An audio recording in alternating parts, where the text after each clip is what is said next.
You're listening to AISD Live, Abilene ISD's exclusive home for streaming live games and events. For more live events featuring your favorite AISD students and teams, stay tuned to AISDlive.org, follow us on the AISD Live Facebook page, or subscribe to our Abilene ISD YouTube channel. Visit the AISD Live website for sponsorship opportunity information. Enjoy the game.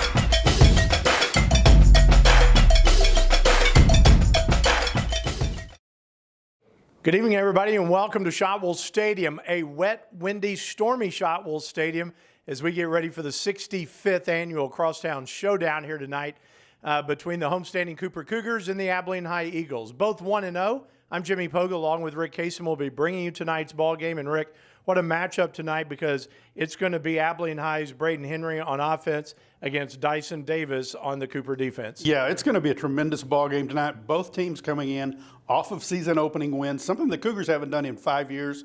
They got the win last week over Azle, so they're coming in feeling good. Abilene High's feeling good after defeating San Angelo Central. Braden Henry was electric last week for the Eagles. Dyson Davis and all his buddies are going to have a night full tonight to stop Braden Henry and keep him contained, and that's the key to the victory for the Cougars. For the Eagles, the Cougars come at you with so many waves of talent. You've got to be prepared because they're relentless, and then we saw that last week in Azle. Eagles come in ranked 8th in the state of Texas. They come in against a rejuvenated Cougar team.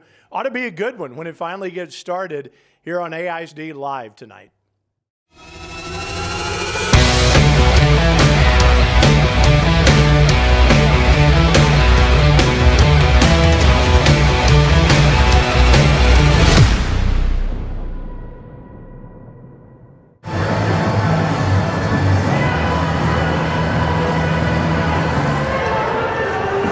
Surprised me last week.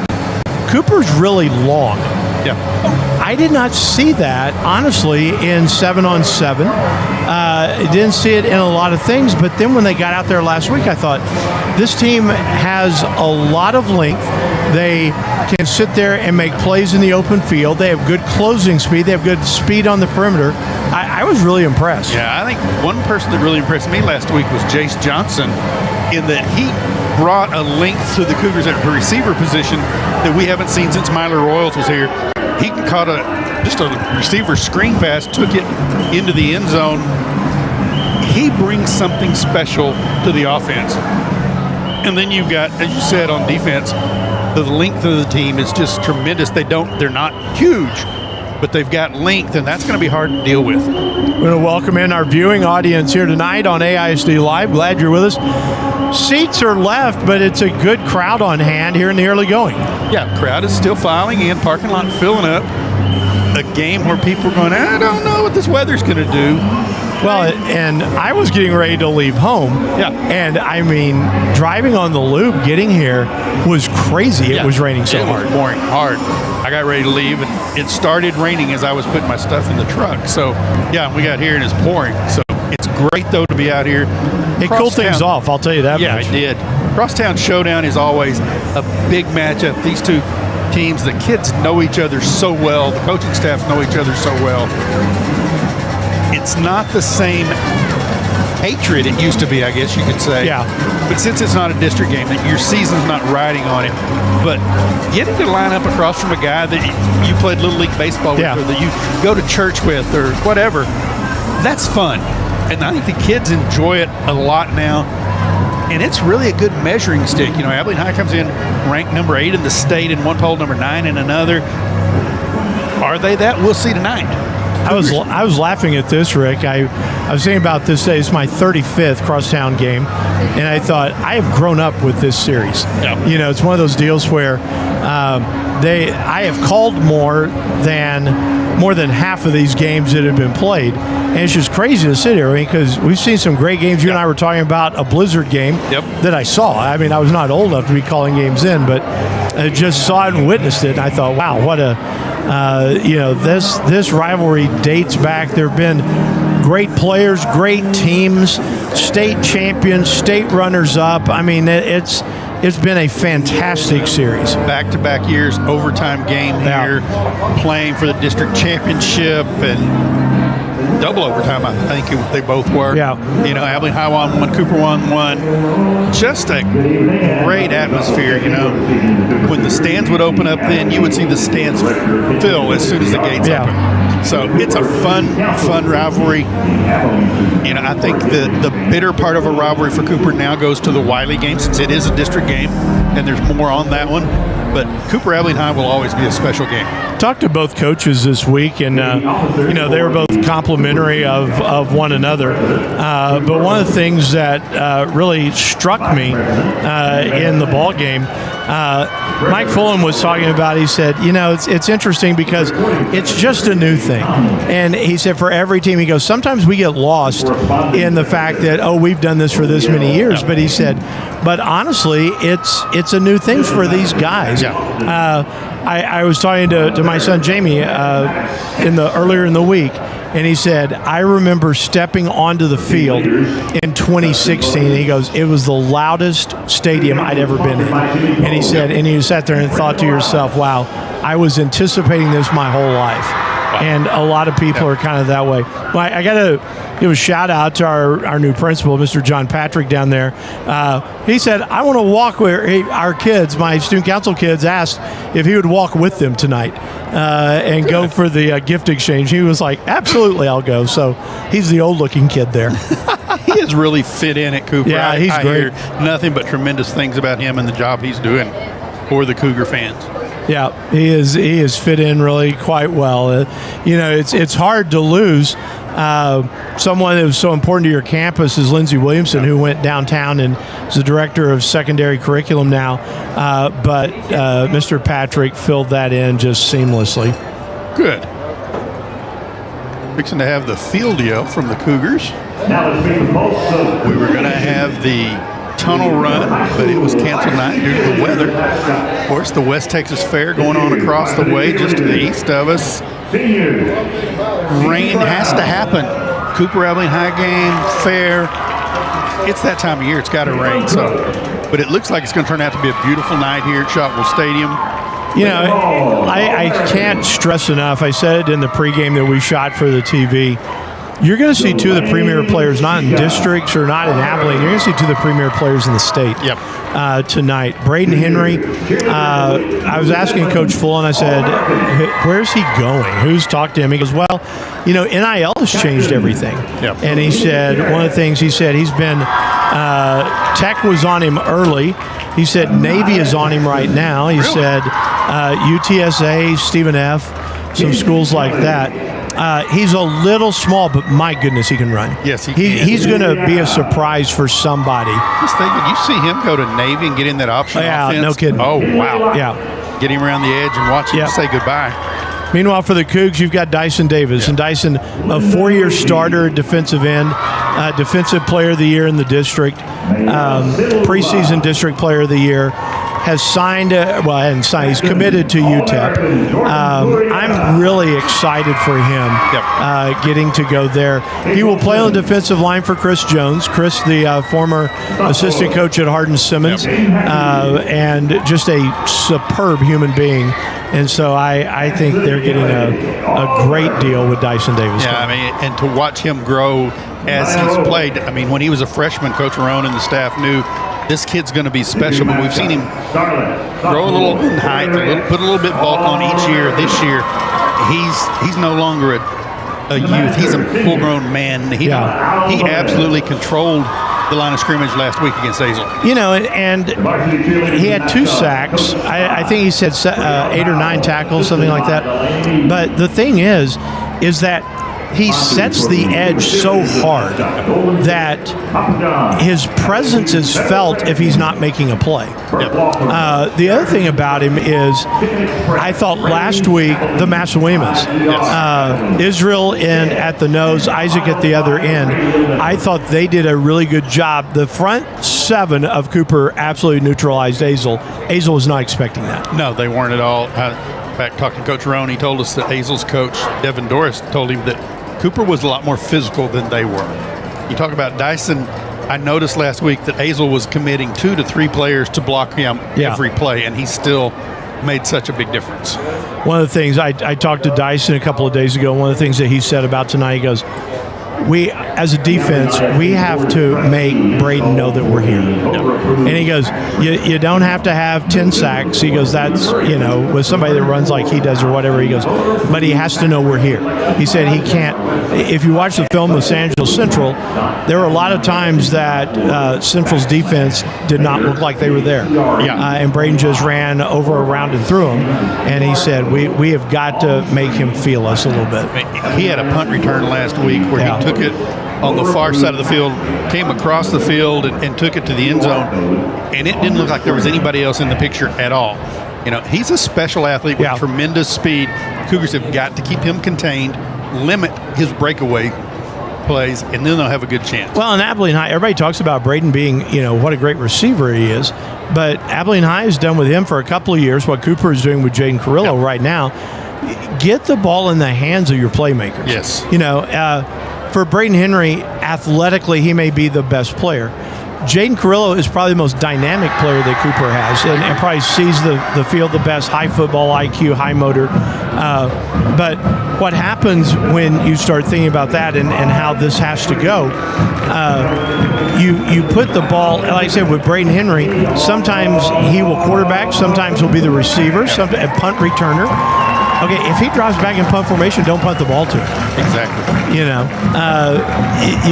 have to be at him and around him all night tonight. I go back in my memories years ago when Lorenzo Joe was going to be the quarterback for the Cougars, and talking to Mike Spradlin, he said, we can put him out there, leave him a receiver where he'll have it 5 or 6 times a game, or we put him at quarterback where he's touching the ball every single play. And Lorenzo was special, went on to University of Texas. Now he's in the coaching profession. But he's at Louisiana Tech now. Same thing with Jaden Carrillo and Braden Henry. You want the ball in their hands. Well, you have to, if you sit here and look at it, last week the ball was in Jaden Carrillo's hands 65 times. 65. That, for a guy that would average probably 4 or 5 catches a game, that's a lot more. That means you have more opportunities to make a dynamic play. Yes, absolutely. And that's what Abilene High sees with Braden Henry as well. Yeah, and I think you see the same thing with Braden Henry and Jaden Carrillo. They both throw better when they're on the move. Buying time and their speed and ability to get away from tacklers gives him the advantage when they're going to the passing game. We're hearing March Grandioso down the field. We want to thank our pregame show sponsor, Quad C Heating and Cooling. Abilene, stay cozy in the winter and cool in the summer with Quad C Heating and Cooling. Quad C Heating and Cooling delivers fast service, expert repairs, and full installations. Don't wait. Call Quad C Heating and Cooling today, 325-480-1404. Rick, let's talk about the starting lineups here for tonight's game. Let's take a look first at the Abilene High offense. All right, for the Eagles, take a look first at their offensive line. Starting at center will be number 55, Ryan Esparza. He's a senior. Left guard is number 64, Efrain Hernandez, a junior. Right guard, probably the key lineman for Abilene High, is number 67, Jim Boyma. He's a senior. He missed the scrimmage against Wiley, missed the game last week. Gets his first start tonight for the season. Should also see a lot of Ramondo Rivera, who was the backup, but got to start last week and played well last week. Absolutely. Left tackle will be number 57, Aaron Ochoa. He's a senior. And the right tackle, number 74, Brooks Nealand. And he's a junior. Quarterback, as we mentioned, Braden Henry for the Eagles. He's senior. We've seen him the last 3 years here on the field. Running back will be number 2, Ethan Joyner. Tight end / H-back is number 9, Elijah Wood. And then the receiving corps, number 10, John Rangel is a junior. Number 19, Magella Boso, a junior. He's a guy they're going to go to a lot. Number 17, Aaron Brown, a sophomore. And number 8, Stephen Wright, a junior. All right, for the Cougs on defense, it's going to look like this. On the nose, Israel Masawema, number 90, 230-pound senior. On the ends, his brother Isaac Masawema, number 16, 180 and a senior. The other end is Dyson Davis, number 21, 245 and a senior. On the linebacking core, the drop linebackers, number 4, Jamarian Dunson. We're going to call him Dot, 180 and a junior. The Sam linebacker, the strong side, is Lafayette Bati, number 22, 175, and a sophomore. The middle linebacker is Bo Byrne, 44, 200-pound junior, and the weak side backer is number 40, Cannon Adams. He had a big week last week, 190 and a senior. The corners, Demarion Murray's number 8, 160 and a junior. Chris Sears, number 12, 165 and a senior. The safeties, Kamari Titus, number 1, 160 and a senior. Jacob Bynum's number 5, 175 and a senior. You know, we talked about the Cougars last week. Chris Sears had big kick return for the Cougars last week to get things going. It's those other players that are stepping up this year that were really fun to watch last week. Take a look at the Eagles' defense. Starting on the defensive line at the nose will be number 50, Jaden Starks. He had a fumble return for a touchdown last week against San Angelo. Number 40, DeMarcus Reed, will be at one defensive end. He's a sophomore. And the other defensive end is Amani Strahan. He's a senior. The linebacking core on the outside, number 5, Trey Shaw, a senior that was all over the field last week. Number 28, Levon Kuntz, the junior, on the other side. In the middle will be number 33, Skylar Famoa, and the weak side backer will be number 20, Samani Strahan. He's a junior. On the corners, number 12, Jordan Brown, the sophomore, and number 3, Jeremiah Collins, the senior. Safeties, number 4, Xavier De La Cruz, the senior, and number 21, Charles Meeks, a junior for the Eagles. You know, you were exactly right saying Trey Shaw was a difference maker last week. Absolutely he was. Here's the Cooper starters on offense for head coach Aaron Rohn. In his 8th year, 46 and 35 overall. His center tonight, Smiley Martinez, number 78, 216, a junior. The guards on the left side, Big K, Caden Bryan, 75, a returning starter, 320 and a senior. The right guard is Jaden Flores, also a returning starter. He's 62, 270 and a senior. The tackles on the left side, 64, Isaiah Canabatabo, 250 and a senior. On the right side, Marcos Andrade, also a returning starter, 260 and a senior. Jaden Carrillo is going to be your quarterback tonight, number 3, 5'9", 170-pound senior. In the backfield with him, we'll see a lot of Peyton Ewing, 25, 185 and a senior, 98 yards last week. Taden Bender's number 9. He'll get a lot of carries. He had 9 carries last week. Markel Sims had 10. Those 3 guys, 10, 10, and 9 carries on the night as the Cougs really ran roughshod over Azle. The receiving core, number 2, Jalen Johnson. Zaylen is a 185-pound sophomore, wears number 2. Tavius Collier, big kick return last week, number 7, 165 and a junior. Jace Johnson is number 11, 6'4", 180-pound junior. And then also Taden Bender, number 9. Bender is a big kid, 200 pounds, 6'4", 200-pound sophomore. That receiving core, Rick, is going to be special before they're done. Oh, they certainly are. I mean, the youth in that receiving core is just almost scary good. Yeah. You know, Taden Bender this year has moved to running back, to H-back, to slot, out wide. Cougars really using him a lot. Got a view last year of him at the running back in some of the games and later in the season, and he really, really looked good. Kind of making a home back there now. Well, and that's one of the things that we saw last week. Bender moved around a lot. Collier moved around a lot. You know, you're without kind of your Swiss Army knife. Major De Los Santos is out with a shoulder injury. You know, you really would like to have him, but now then the onus is going to be on Bender probably a little bit more. But Markel Sims came in. I thought did a fine job at the running back. He looked great. Brought speed to the game, and as Coach Rohn said, he just has a knack for running inside, seeing the open lanes. And Peyton Ewing ran like, as you used to say about Davon Riddick, ran like he was mad at the ground last week.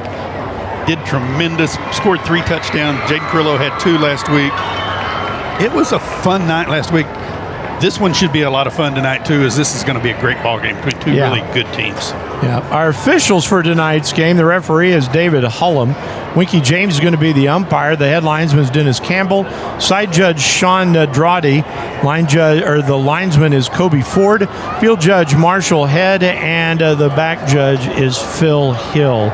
Waiting for the teams to come out again. We had a lightning delay. We had the storm, and it's clear for now. I was trying to get to my weather app and see what it looks like behind me. I saw Annette Franco, former trainer at Cooper, who's now over all the trainers here in AISD, and she's the one that has the pocket parry to make sure of what is going on. But the radar is actually, it looks pretty good at the moment. So good. Should make this a lot more comfortable for the fans in the stands. Yeah. And for the players. I mean, it shows that there could be some more rain, but it's going to be around 10 o'clock, so it should be really kind of into the game. Cougs are coming out in their home blue uniforms. I think those look really sharp. I do too. Abilene High in the road white with the gold helmets. And we're about ready for the two teams to come out on the field. I like this game so much, Rick, because, you know, now that they've broken the district up in so many ways, one of the things that you see, this is the fourth meeting. It's the second meeting. It's what, 65th right here. Yes, you don't get that very often. Here come the Cougars. Cougs coming out on the field. Abilene High still waiting. Lights have come on in here. Lights come on next door. Our lights are on. Here come the Eagles.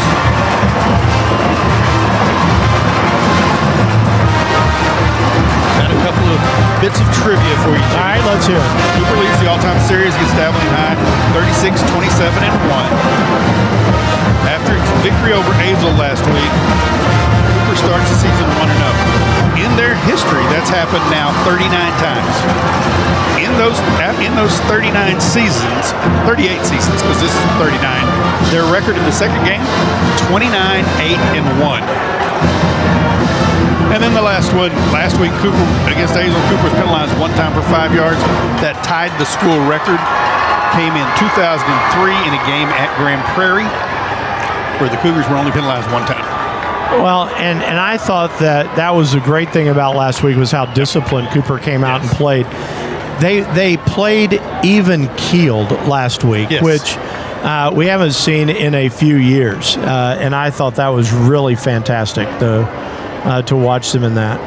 We saw some instances last week where Azle players wanted to talk a little bit, even when they were down by 20. Yeah. And the Cougar players never responded to that. Well, and Aaron Rohn has talked about how much he has enjoyed this team with their demeanor and just their, just the attitude that they have towards being taught, everything else. And he said that it's been a lot of fun to coach these guys. We're about ready for the national anthem. Again, we want to say thank you to our pregame show sponsor, Quad City Heating and Cooling. Stay cozy in the winter and cool in the summer with Quad City Heating and Cooling. They deliver fast service, expert repairs, and full installations. Don't wait. Call Quad City Heating and Cooling today, 325-480-1404. We're just waiting to get the people to stand up here, Rick. Fair's going on. It's just perfect for September. There's cool weather. It's rained. The fair is here, and we got Crosstown football. Yep. And no funnel cake. No funnel cake whatsoever. But I'm going to give this one to Gar. He's been busy. Yeah, he is. I'd rather have air conditioning in here tonight. Yes, absolutely. Than a funnel cake. So.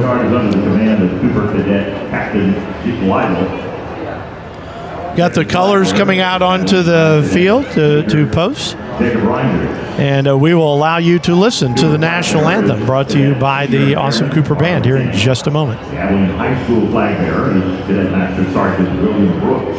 The guards are Cooper Cadet Senior Airman Christian Collins and Abilene Cadet Master Sergeant Ariel Castillo. Cooper High School Junior ROTC is under the command of Lieutenant Colonel Jack Callis, Master and Chief Master Sergeant Nick Lovely.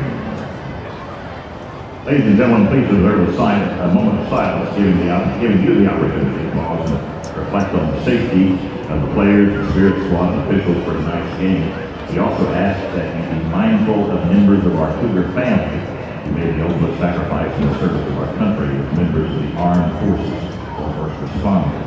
We are honoring their sacrifice by dedicating a section of the bleachers to their memories. Gone, but not forgotten.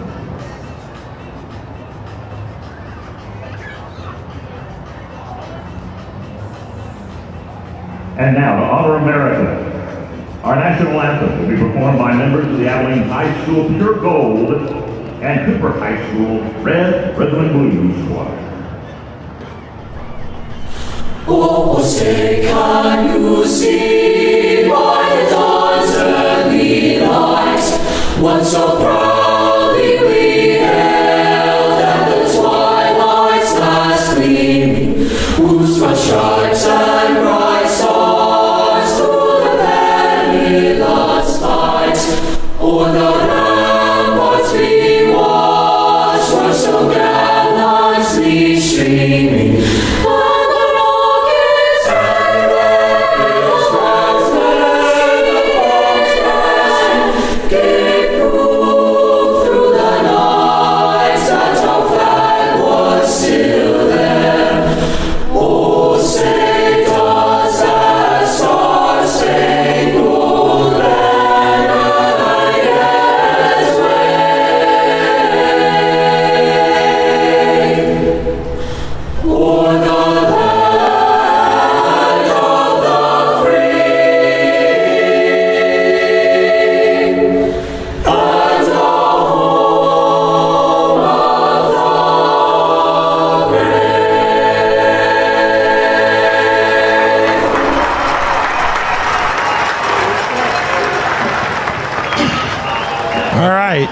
Abilene High Gold Rush and Cooper Red Rhythm and Blues with the national anthem. We're about ready for the kickoff. Rick, the keys to the ball game, in your opinion? I think for the Cougars defensively, last week they gave up some big plays. They've got to limit Abilene High's big plays. In the passing game, they're going to be looking for Magella Boso, limit him, but you've got to keep an eye on Braden Henry, and you cannot let him get out and get away. Offensively for the Cougars, run the ball just like they did last week. Use Jaden Carrillo to use his feet, get open receivers. Flip it if you're Abilene High. You want to get Braden Henry in the open, and that may mean moving him to some different positions. Get Tristan Beal in there to toss it to him and try to get him to the edge in a hurry. Abilene High defense, tremendously disciplined defense.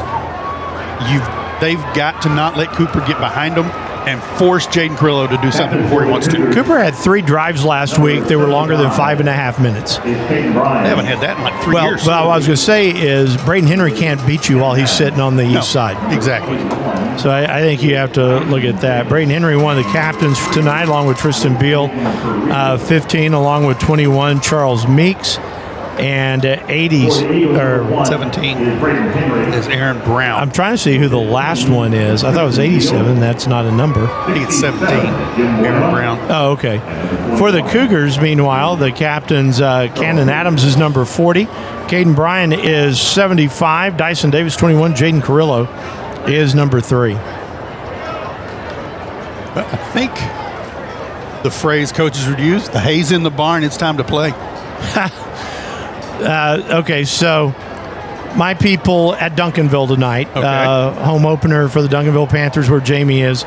And you've heard of Flat Stanley? Yeah. Flat Jimmy. I'm there. I am there. That is hysterical. Wow. First game I ever did with you and Lance 23 years ago, Duncanville. Is that right? Wow. Right. Wow. That's when you turned to me and said, at halftime, you're going to talk to me about defense. And my knees began to shake right there. Abilene High has won the toss and deferred. Cooper will be receiving. Ought to be a good one, Rick. I think that there's just the delay. I think now that everybody is here, it's a big crowd. To be honest, neither team has played in front of this size of a crowd in a while. No, they haven't. You know, and with the delay, I don't think it'll affect these teams because they've both got the very nice indoor facilities to go through a lot of their pregame stuff and get ready for tonight. Chris Asir and Zaylon Johnson will go deep for the Cougars, who we've got kicking off for the Eagles. Number 23. That's Samuel Batindi. Remember, Asir last week had 2 returns for 43 yards. The big return last week was from Tavius Collier. Yeah. So the kick for Abilene High is Samuel Badinji. He's the senior. And we are about ready to go. Glad you guys are with us here tonight. Enjoy this ball game. It's what high school football in Texas is meant to be. The 65th meeting between the Cougars and the Eagles. Whistle blows, and we are underway from Shotwell Stadium. Batinji slips and falls, and then slipping and falling, making a catch is Jamarian Dunson. And so already, Rick, on the kickoff, the kicker slips and the return man slips. So that's going to be a factor before this thing is gets too far along. They're going to mark dot 27. Down on the 27. 1st and 10 for the Cougars from the 27-yard line.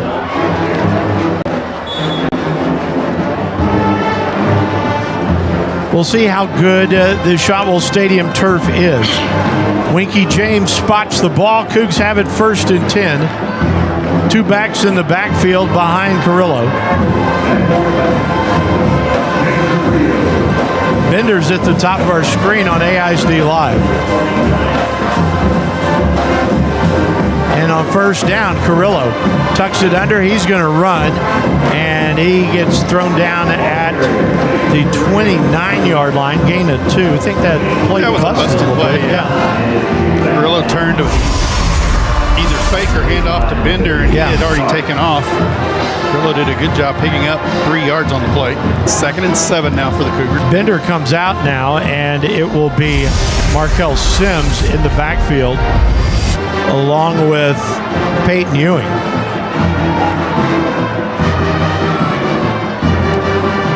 On 2nd down, Carrillo sends Ewing in motion, takes the snap. His first pass of the ballgame, stands in the pocket, throws long, has a man out there.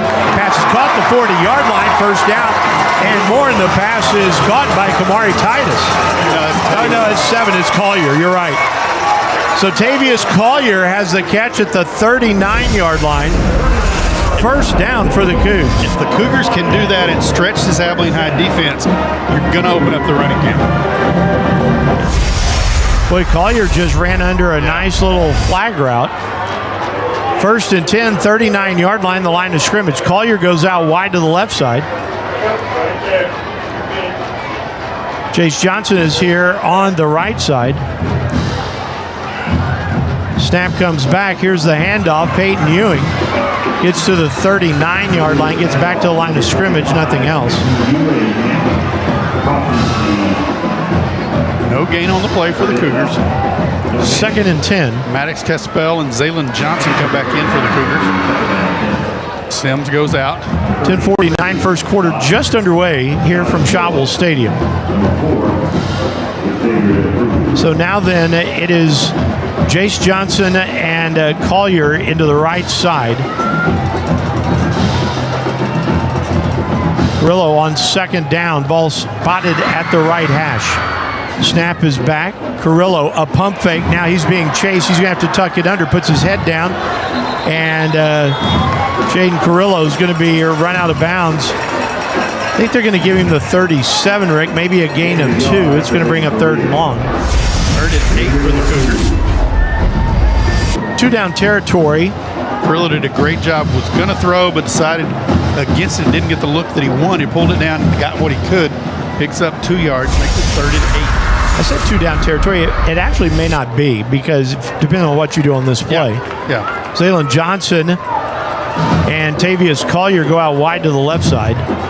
Bender back in the backfield. Snap comes back. Here's the handoff. Ewing brought down at the 36, just a gain of a yard. Cougs ran a little trap, seeing if Abilene High was playing coverage. They were not. It brings up 4th down. The Cougars are going to go. Yeah, Maddox Caspell checks back in. I said Bender was in, but that was Dyson Davis.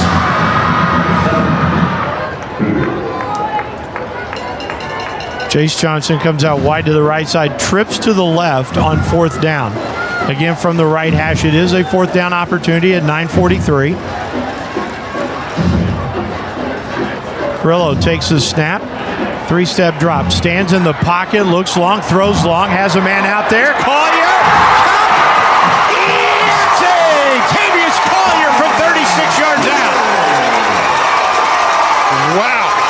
What a great route by Tavius Collier. What a great pass from Jaden Carrillo. Laid it out in front of Collier. All he had to do was keep running to run under it.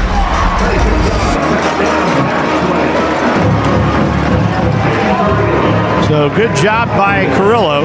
Got Trey Shaw on Collier and couldn't keep up. Now then the point after, Daniel Asumani, he slips as he kicks the ball, but it's good. And so 9:30 to play in the first quarter. Cougs are on the board. They lead it 7-0 here on AISD Live.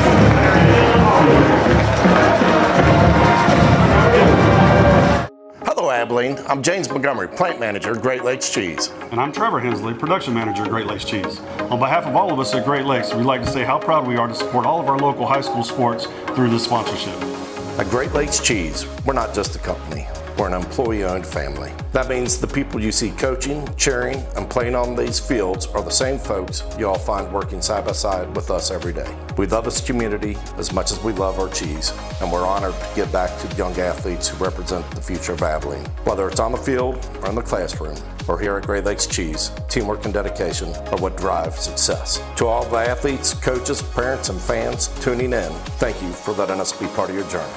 From our family at Great Lakes Cheese to yours, let's keep supporting our kids, our schools, And our hometown pride. 30 seconds. Tavius Collier, 36-yard pass from Jaden Carrillo. Daniel Asumani adds a point after. It's 7-0 Cougs. But again, the kickers are slipping, Rick. Asumani to kick it off.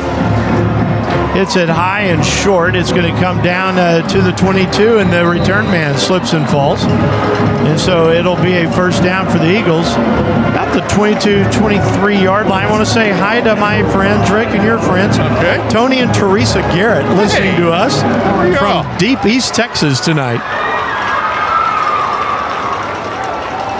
Line of scrimmage is going to actually be 23-yard line. So we'll see the Eagles on offense for the first time.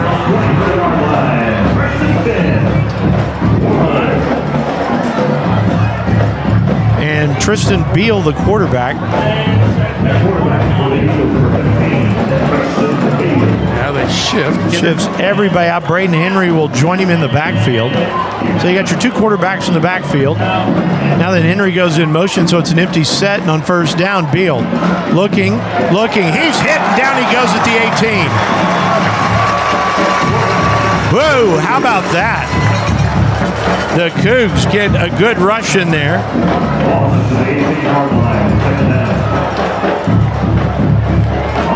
I believe it was Isaac Messawena. Loss of 5 on the play. Back to the 18, second down at 15. Inverted wishbone now. Snap comes back. And now then, here comes Braden Henry. He's got running room. He's got the 30, and he gets knocked out of bounds at the 32. He's a yard shy of the first down, but Rick, he got 14 really quickly right there. Yeah, he did. Good fake that time to Ethan Joyner. And then Henry just pulled it in. Didn't look like he was hitting top speed as he went around the right side. Gets within 1 of the first down. 3rd and 1. Third down, a yard.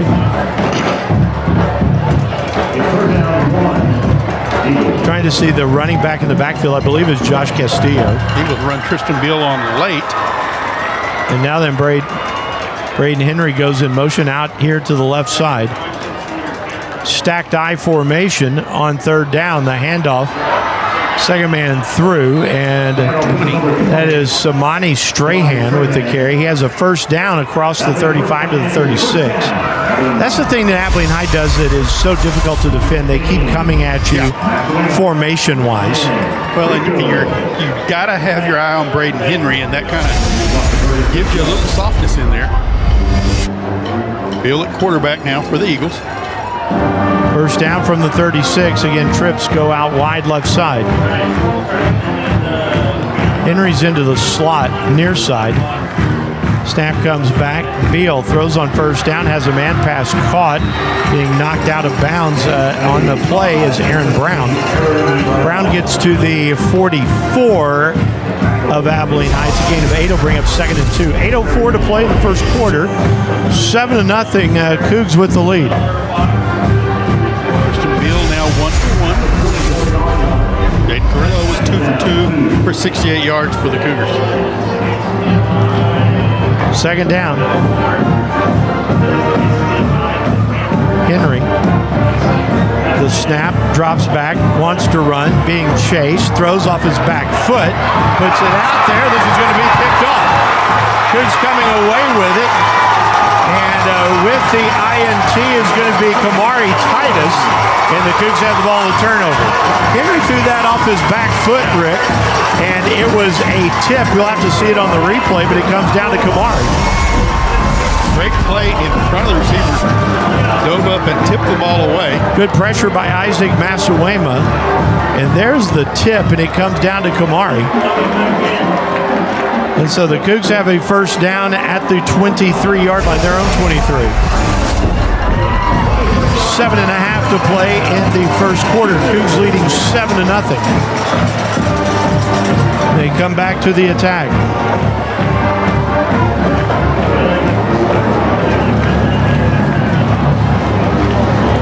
Carrillo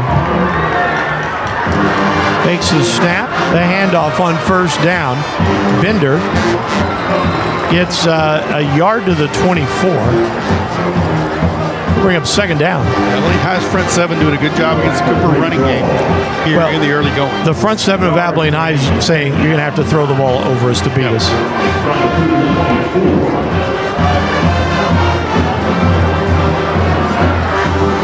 Second down 9. We will go under 7 minutes before the Cougs snap the ball here.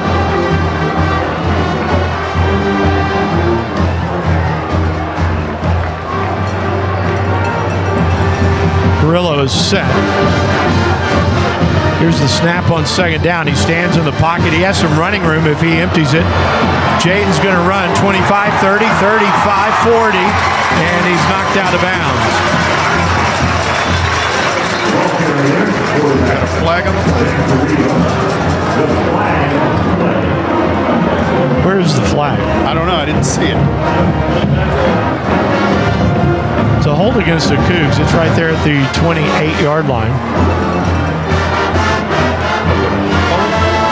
Yeah. I'll take the ball back to the 18. I lied. Oh, there we go. It is the 18. I was like, I was mathing. So still 2nd down, but now 2nd down in about 16. 15 for the Cougars. Carrillo did a great job looking for somebody to go with, but then turned the corner, picks up good yardage, but called back for the hold. Tavius Collier's out here into the wide slot on the right side on 2nd down. Carrillo, he's going to run it again, and Jaden Carrillo takes a pretty big hit at the 21. He gets wrestled to the ground. Going to bring up 3rd down, 22 they'll call it. Gain of 4. So 3rd and 11, yeah.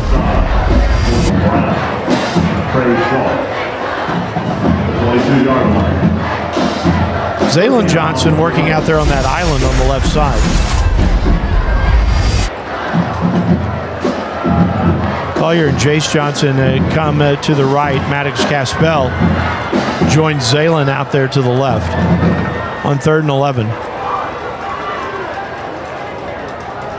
Snap is back.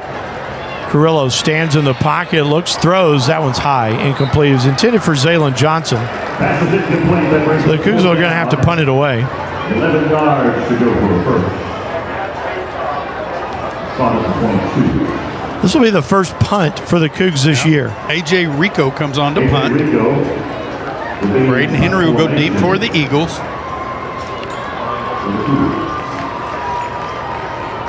Henry will stand back at the 43, 44-yard line.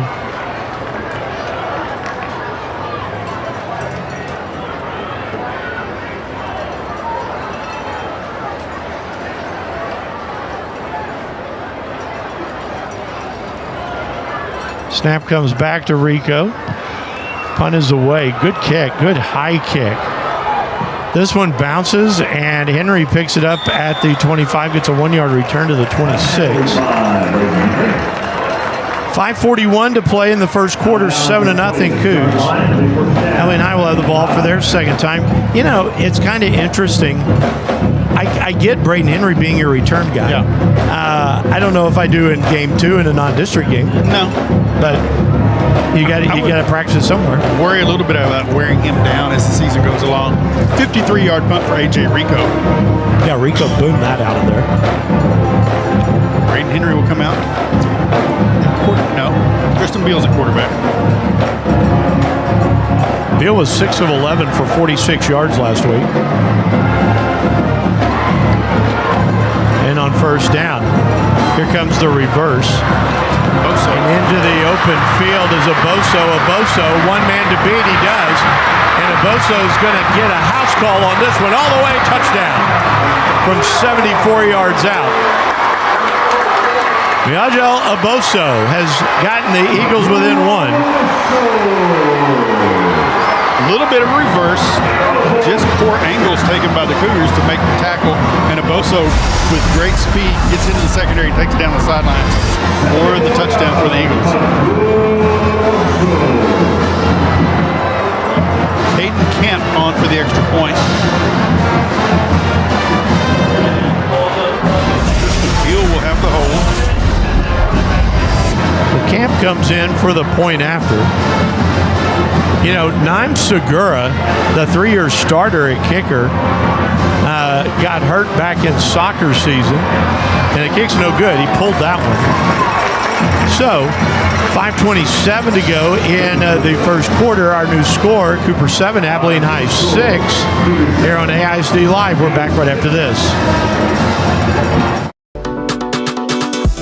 Ready for a more convenient way to purchase Abilene High or Cooper game tickets and a faster way to get to your seat in Shotwell Stadium? Abilene ISD is proud to partner with Hometown Tickets for online ticket sales at all high school athletic events in AISD. For easy access to purchasing, storing, and scanning your tickets at the gate, download the Hometown Fan app available in any mobile app store. Tickets for all high school athletic events can also be purchased on the AISD website via the ticket information page under Athletics or at the gate with a credit card. Varsity home game tickets go on sale at 8 a.m. on the Monday of game week through 12 p.m. on game day. Tickets are not sold on AISD campuses, and cash will not be accepted at Shotwell venue events. Additional information about sub-varsity and middle school game tickets can be found at AbileneISD.org. So what are you waiting for? Download the Hometown Fan app and get your tickets for the big game today. And then Aboso got to the edge, and he was gone. Well, and you play so much against Braden Henry. Yep. And you run that reverse, and the gate's open. Samuel Batinji ready to kick off.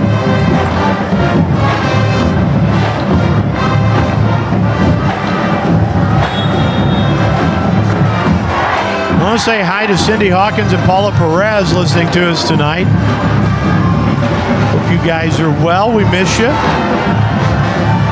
Glad you're listening. Here's the kick. It's going to come down to the 10-yard line. It's returnable to the 20, 25, 30. A sear to the 33. We were talking about Naim Segura a moment ago, Rick, and you see the missed point after. Yeah. Segura, I believe, the all-time leading scorer at Abilene High. He is a talent at kicker. Yes, he is, very much so. Cougars have a first down.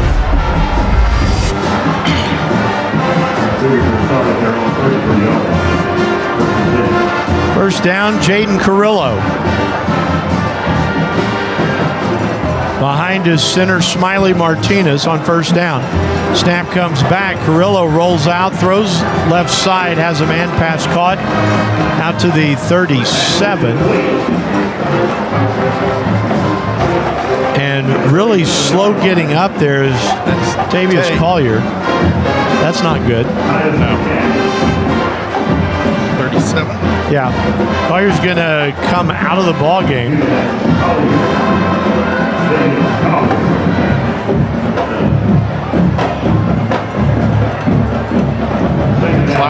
Eastland 27-8 in the second quarter. Huntsville on top of Bryan 23-0. Second down, 6 for the Cougs. Carrillo takes the snap. Rolls to his right, throws, has a man pass caught. Maddox Caspell with his first catch of the season has a first down to the 45-yard line. Nice job, Maddox. Very much so. Amarillo Tascosa leading Wichita Falls Legacy 25-0. Second quarter. Plainview leads Kemper 20-7. 4:29 here, 7-6 Cougars. Friendship all over Wichita Falls Memorial, 38-14 at the half. Wow. Lubbock Cooper 20-0 over Coronado. On first down, Carrillo, a high snap, is going to hand it off. Peyton Ewing, a little stutter step. Gets to about the 48-yard line, so a gain of 3. So last night, Rick, a little bit of a surprise. Wiley loses. Yeah, Wiley lost to Lubbock Monterey. Close game, 7-3 at the half. Second half, Monterey really got physical in their running game. I think wore down the Bulldogs. But Bulldogs were taking their shots at the end to try and come back and win it, and late interception saved the game for Monterey. 2nd and 6. Zaylen Johnson goes out wide to the left side. Chase Johnson comes wide to the right. Caspell's into the slot. Carrillo back to throw. He's got a man. Ewing's got some running room. 40, 35, 30 of Abilene High. And he is down to the 28-yard line. First down. Flag. And it's coming back with a flag. Flag at the 49. Well, 1 flag last week and 2 holds against the Cougs this week already. Flag on the play. So that's going to erase the big gain. They'll be against the Cougars. 49 to the 41. Yeah, so well, from the Abilene High 49 to the Cooper 41.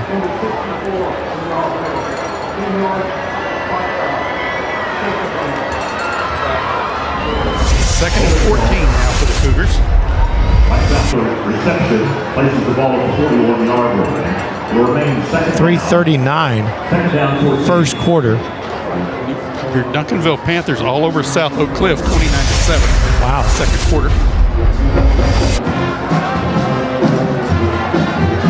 South Oak Cliff wore out Galena Park North Shore last week. So that's big for Duncanville. Second down, 14. Bender goes in motion across the formation. Carrillo being chased, throws underneath. Caspell, ball bounced in. It brings up third down. Abilene High bringing a little pressure on the edge that time, trying to get to Carrillo and make him throw it before he wanted to. 3rd and 14. I'm looking to see if I can see Collier anywhere, Rick. He's on the bench right here about the 49-yard line with Heath Parnell. Oh, okay.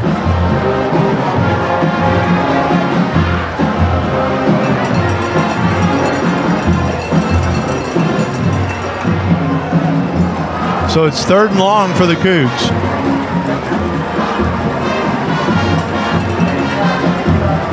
Snap is back, and we've got a whistle. It may be a delay against, the back judge called it, so it's got to be delay of game. Takes the ball back to the 36. They're going the wrong direction tonight. 1 penalty last week, 3 already for 18 yards tonight. Makes it 3rd down and 19.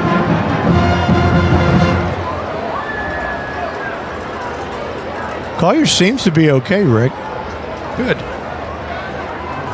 Favoring it a little bit, but trying to walk it off. 3rd down. Carrillo takes the snap. Here comes pressure. He avoids it momentarily. Got to get rid of the ball. Does so. And the pass is incomplete. Incomplete. Intended for Zaylen Johnson. It may have bounced a little bit. Bring out A.J. Rico again to punt for the Cougars. Braden Henry will go back to return. To receive the punt for the Eagles, number 1, Braden Henry. Again, you just can't have those penalties.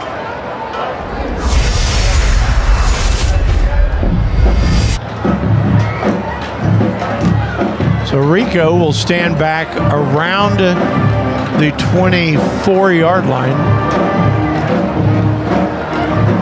Henry set up on the 30 for the Eagles.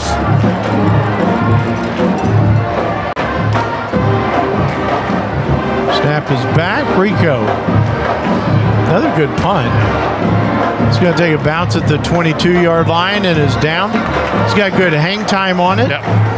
And getting down there to cover it is going to be Bo Byrne. And so the Eagles will have a first down. It's 8 o'clock. Started late tonight because of the storm. 2:49 to play in the first quarter. 7-6. Cougars with the lead.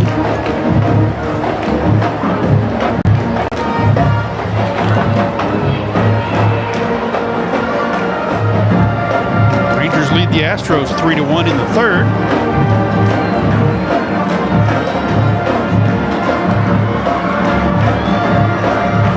The penalty, illegal motion against the Cougars, so they're going to have to punt the ball again. No, they just moved it up 5 yards. Oh, okay. I thought I was watching this guy walking all the way back, the back judge. So, Eagles will have the ball at their own 26. They start this play from scrimmage. Ball at the right hash.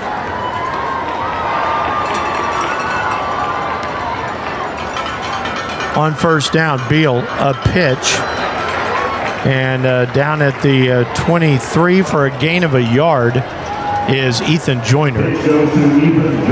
27-yard line is the spot. 28, sorry. Braden Henry, everybody thought was going to get the ball, and the Cougs did a nice job of just shadowing him down the field. 2nd and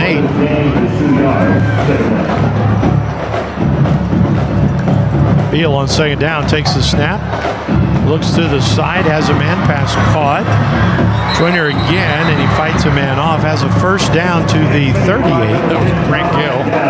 First down yardage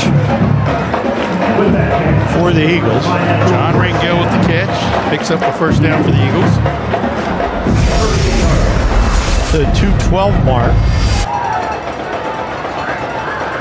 Boboso is the far man on the right side. The Eagles running a pretty tight formation here. Snap comes back. Beal stands in the pocket. A little swing pass. Has a man. Joyner. Joyner 45. Driven out of bounds at the 47. Gain of 9. Eagles just kind of methodical right now. They trail by a point at 7-6. Bunch receivers on the far side. Braden Henry lines up behind over there. Yeah, he's in the cluster over there. 2nd down, Beal takes the snap, a little pump fake, looks, throws, and the pass incomplete. Bring up 3rd and 1. I like the play call, though, because you can run that, and at 3rd and 1, you got a pretty big weapon there in number 1. Yeah, you do. 3rd down 1. If they go to their jumbo package or not, doesn't look like it. Rangel comes out here to the left side with Henry. They stack. 2-by-2 formation for the Eagles, and both are stacked. And now then Beal will do it himself. Gets to midfield in the first down. Minute 50 to play in the quarter. Abilene High about to run the 6th play of this drive. Scored on their last drive. 1 play, 74 yards. They're just waiting for the moment to get a shot at Henry. Beal back to pass. He is swallowed up. Dyson Davis has him back at the 45-yard line. Loss of 5 on the play. It'll bring up 2nd and 15. When you get the chance to get rid of the ball, you've got to do it. Nothing was there. And before Beal could reload, Dyson was in his face. Minute 18, clock is running.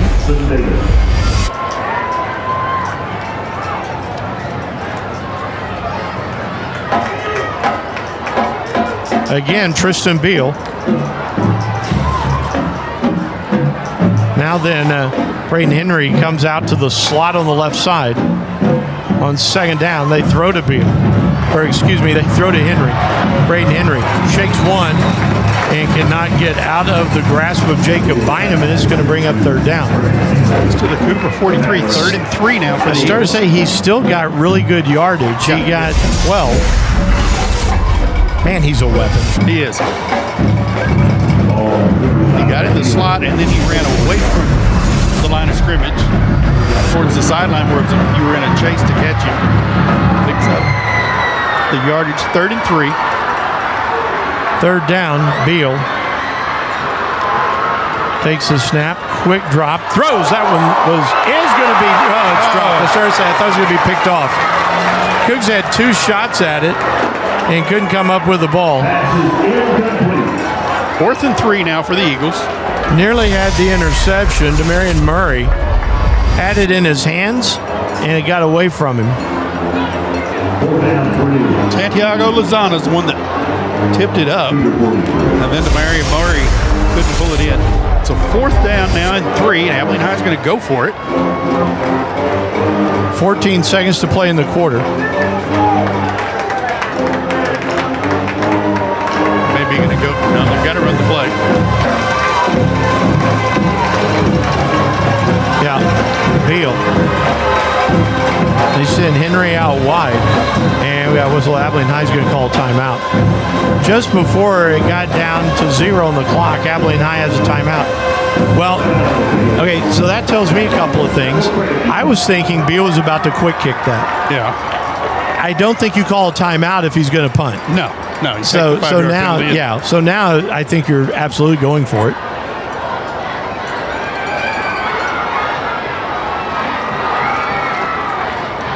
Going to be interesting to see.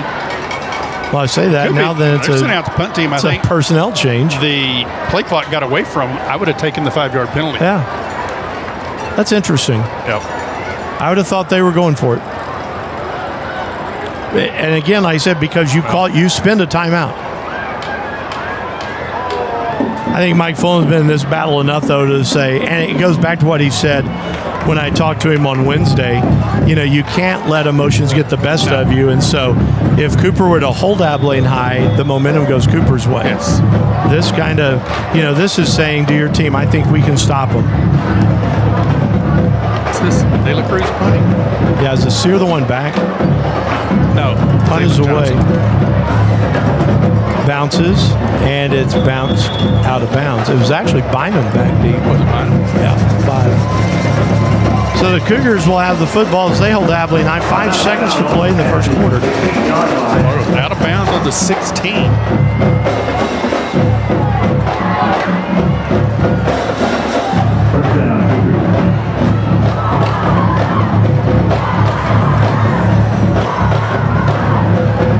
(7-6) Cougars with the lead and 1 play left here in the first quarter.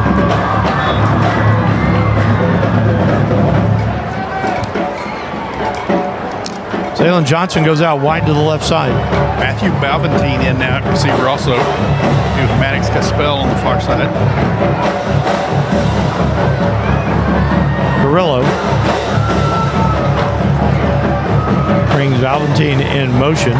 Takes the snap. Carrillo tucks it under. Oh, he was a step away from going right there. He's going to drive forward to about the 19-yard line. That's going to take us to the end of the first quarter. Jaden Carrillo was a step away from breaking that one, Rick. But that takes us to the end of the first quarter. Our score, Cooper 7, Abilene High 6, 65th edition. The Crosstown Showdown returns after this on AISD Live.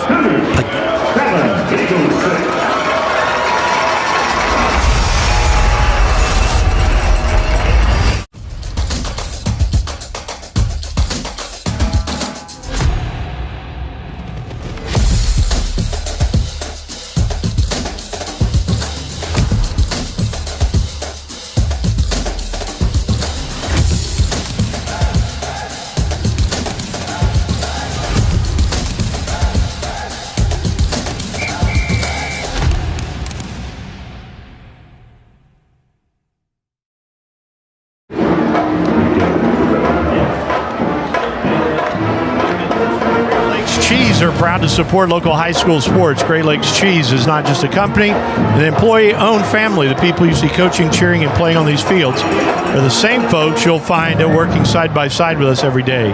We love the community as much as we love our cheese. We're honored to give back to the young athletes who represent the future of Abilene, whether it's on the field, in the classroom, or here at Great Lakes Cheese. Teamwork and dedication are what drives success. Thank you for letting us be a part of your journey.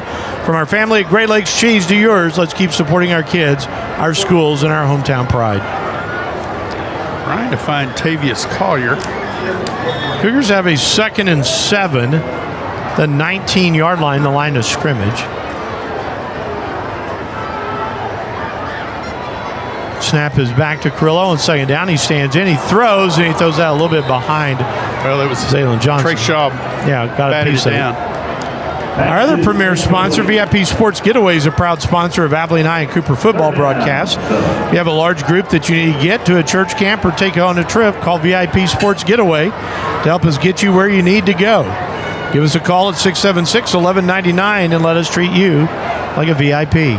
3rd and 7 for the Cougars. They're 0 for 3 tonight on 3rd down.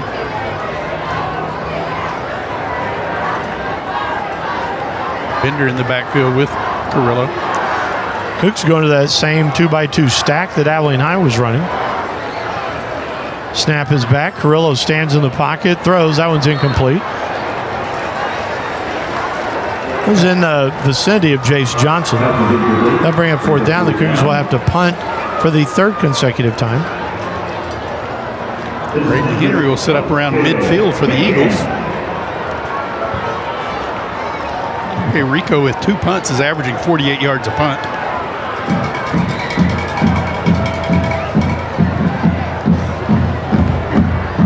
Tavius Collier's down here, Rick, at the 45 on the bench. Okay.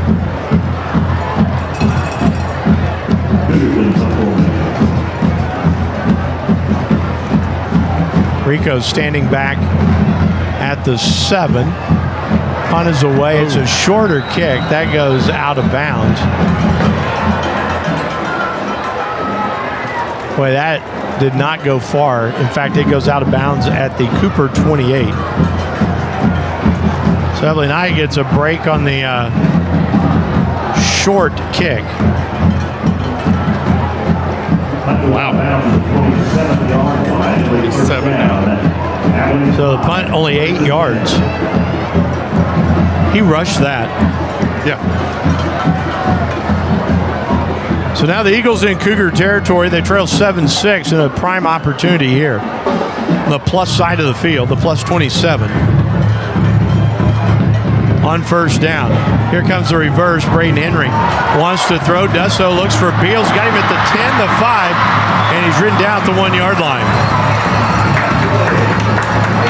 So a 26-yard gain as they ran the pitch to Braden Henry, and then Henry just stopped and had a little pitch and catch with Tristan Beal, who runs it down to the 1. Chris Sear makes the tackle. 1st and goal from the 1. Caden Bryant coming in to play defense, to be the run stopper here. 1st and goal from the 1. Full house backfield. Ball's fumbled. I think Beal is the one that got back on it, however. Ball's on it at the 1. It'll bring up 2nd and goal.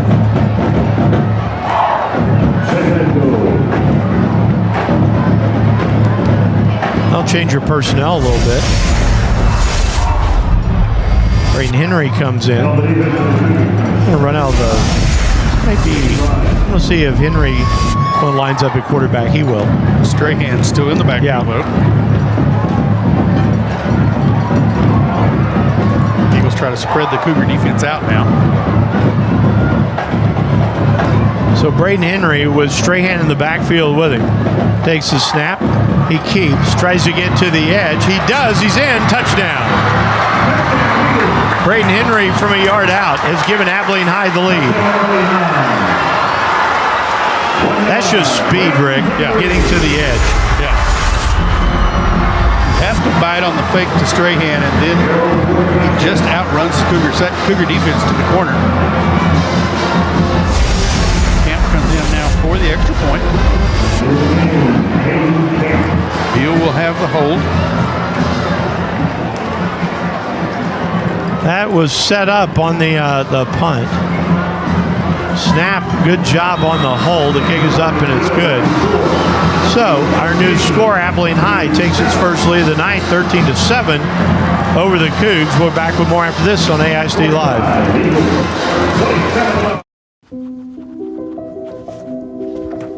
Can you help me?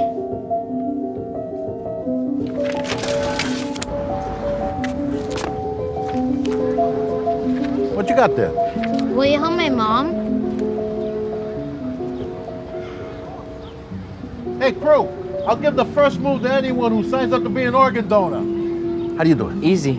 Just go to organdonor.gov. More donors means more hope. Sign up at organdonor.gov. Great products and great customer service. The next time you need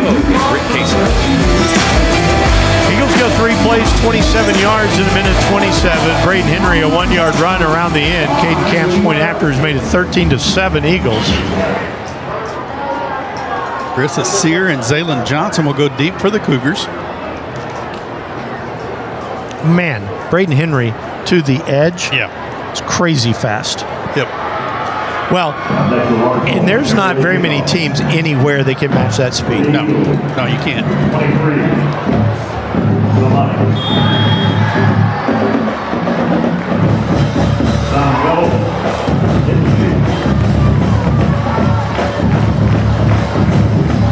Here's the kick. It's going to come down to Balventine, and he's going to get swarmed at about the 29-yard line.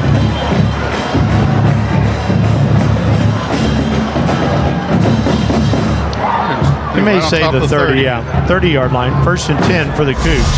10:14 to play in the first half. Cooper now trails for the first time in this game, 13-7. I think, Rick, the Cougs have got to establish the run. Yeah, I think you've got to settle in a little bit. Yeah. You got to keep Abilene High's offense off the field. Yeah. So now then you go with 2 running backs, Markel Sims and Peyton Ewing. First down, the handoff goes to Ewing. Ewing, the 31, a gain of a yard. They'll bring him 2nd and 9. Play too slow developing. Abilene High defense plays downhill. They fly to the ball. I mean, it's a typical Mike Fullen, James Williamson defense. Yeah.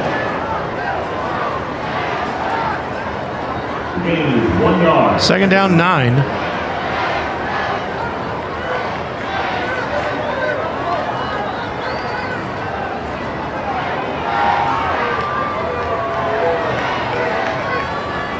Snap is back. Handoff. This time, nothing doing. Marco Sims loses for back Sims, to the 30. yeah. 3rd and 10 now for the Cougars, and they're 0 for 4 on the night on 3rd down. Tackle made by number 20, Sonny Strickland. Seeing out there at the outside linebacker, we were talking about James Williamson. Judd, his son, is sophomore, number 14 out there. Played some last week. He's in that rotation at linebacker. James, middle linebacker at Angelo State in his college days. 3rd and 10 for the Cougs. Snap comes back. Carrillo stands in the pocket. He's being chased. He's in some trouble. And Jane Carrillo's going to go down about the 32-yard line. Brings up another 4th down. 4th and 9 for the Cougars. A.J. Rico will come in to punt. 4th down, 9. Braden Henry will go deep.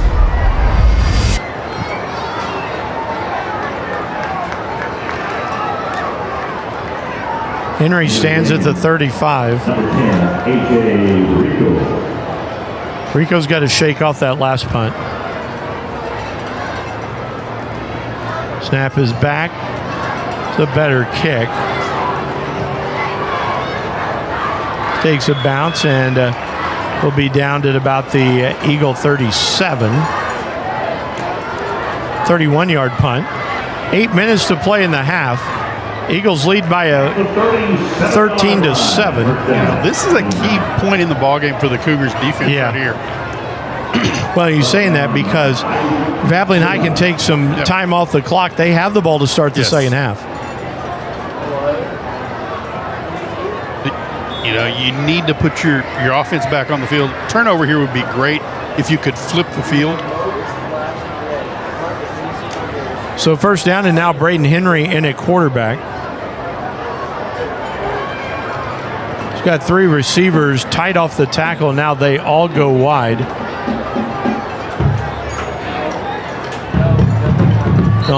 And there's a whistle and a flag.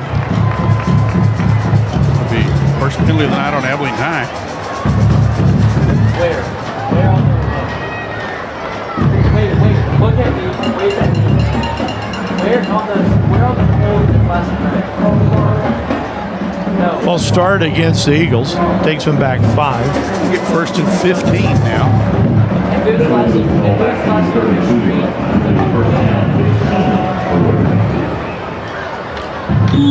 So back to the 32-yard line. That inverted wishbone now. Snap comes back. A lot of misdirection. Braden Henry keeps in. He is upended. Good job right there by the Cougs in pursuit. A.J. Rico. He's kind of submarined him there. And a 5 for Henry. Gets to the 37. Second down and 9.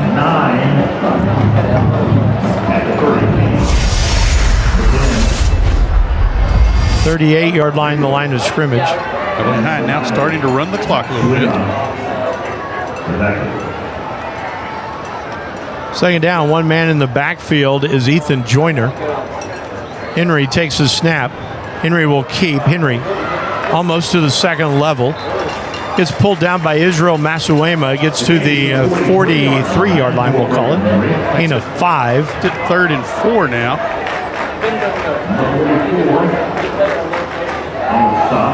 Just got in behind Ethan Joyner and followed him into the hole. Kristen Beal comes in now at quarterback. 3rd down and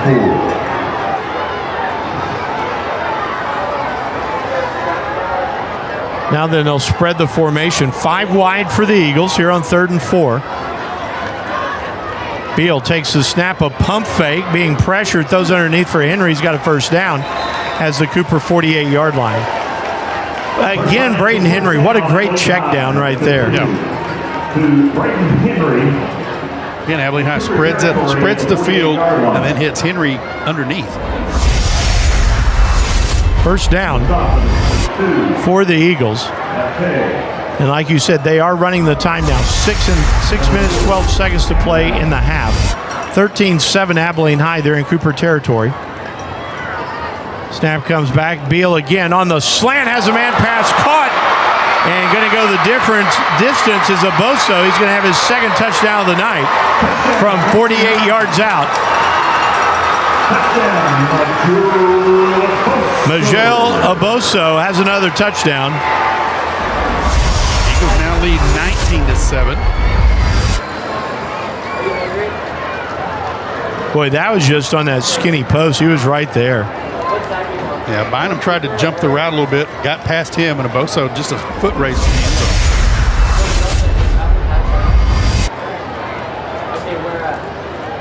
Oh, they're going to go for 2. Eagles will now try for 2. Beal stays in at quarterback. Snap is back, a little play fake. Beal throws, and this one's knocked down.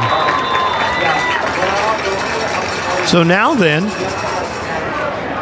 with 5:56 to play in the half, Eagles have a 19-7 lead. Rick, you've got the drive. Yeah, Eagles go 63 yards in 4 plays, and they take 2 minutes and 4 seconds off the clock to extend their lead to 19-7. Now, very dangerous point in time in the ball game. Reason why. Cooper scored an opening touchdown. They have punted the last 4 possessions. Okay. Their first drive took 2.5 minutes. Since then, they have not had a drive longer than 2 minutes. What they need to be able to do is take some time off the clock, get some first downs, because you need to score because Abilene High has the ball. Can't leave the Eagles with a lot of time because they also have the ball to start the second half. Well, you were moving the ball early, and the 2 penalties that you couldn't overcome were killers for the Cougars.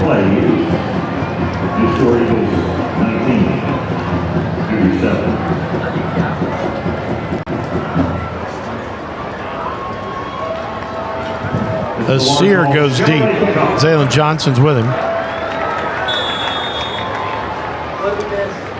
You gotta get the ball on a return. There's a lot the Cougars have to do right now. We knew Abilene High had this kind of firepower. Kickoff is going to come down to Balventine, and he gets to the 38, maybe the 39-yard line. Balventine to the 38-yard line on the return. So that's where the Cougars have it 1st and 10. Jaden Carrillo has to step into the moment here too. Yeah. Well, I think you've got to get him on the edges and force Abilene High to decide, do you want to come get him or do you want to play coverage? Well, here's what Abilene High has done so far. A lot of credit to the interior 3 because you're not getting a lot of running room for Ewing or for Sims. And so now then they're taking that part of the game away, and they've also taken away Carrillo. They pressured him a lot. That speed kills. First down, handoff. Again, not much there. To the 40-yard line. That was Bender with it was Taden Bender. Got 2. 2nd and 8. Since Tavius Collier went out, the Cougars offense has ground to a halt. Open the huddle lines. I'm trying to see Tavius. I do not see. He is over here on the 35-yard line. Oh, okay. 2nd and 8. Ewing goes in motion. Carrillo stands in, looks long, throws for Zaylen Johnson. He overthrows him. He had him by a step. Rushed the pass just a little bit because Johnson had a step, as you said, on the Eagle secondary. He had run behind Charles Meeks. So now it's 3rd and 8 again. Cougars 0 for 5 on the night on 3rd down. Total yards, Cougars 22 plays, 99 yards. Abilene High 21 plays, 221 yards. Yeah. Collier's walking without much of a limp. I don't know if you'll see him again tonight. They'll reevaluate at halftime and make a decision then. 3rd down and 8. Snap is back. Carrillo rolling right. Takes it up the field. He's got some running room midfield. 45, and he's dragged down. So Jaden Carrillo gets the first down to the 44-yard line. Gain of 16. Yeah, Cougs really needed that play. Yes, they did. I think if they keep Carrillo in straight drop back, that plays into Abilene High's hand. Carrillo takes the snap on 1st down, hands it off. A little bit of running room for Ewing if he can get the edge. He does. 40, 35, a cutback. 30, 25, still on his feet to the 20. Peyton Ewing with a good hard run right there. They're going to say he went out at the 21. They gained a 23 for Peyton Ewing. Cougars starting to feel it a little bit again. Kind of were woken up by the Carrillo run.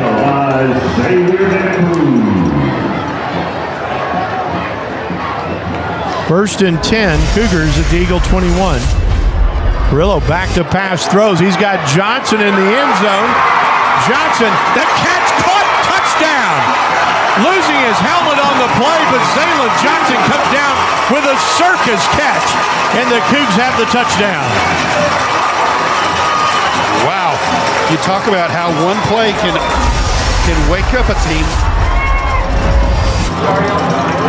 Daniel Asamani on for the extra point. Maddox Caspell with the hold. Boy, Carrillo made a really nice pass right there. Sure did.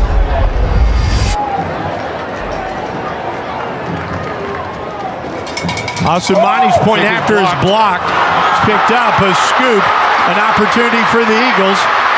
And they're going to return this for 2 points the other way. As they get the block. That is number 29. 29, I thought, Rick. Justin Heckathorn. Heckathorn, the wide receiver, has it.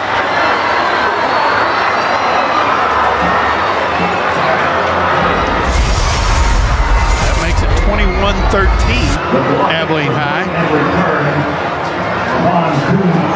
So a turn of events right there. What could have been 19-14 is now an 8-point Abilene High lead. Well, it was a high snap, and Maddox Caspell had to go up to get it.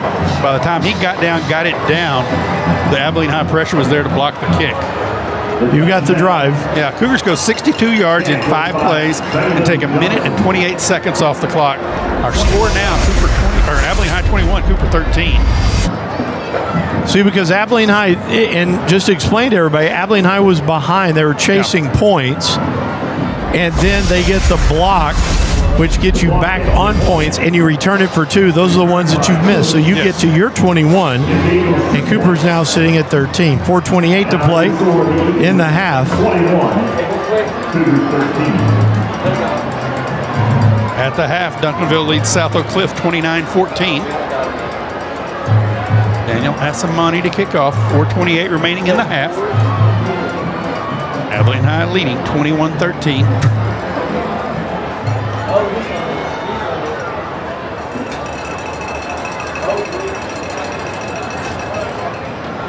Davis Collier has his helmet on now.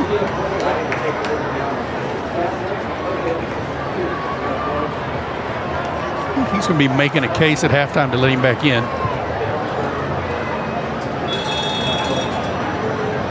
Cougar defense needs to step up now.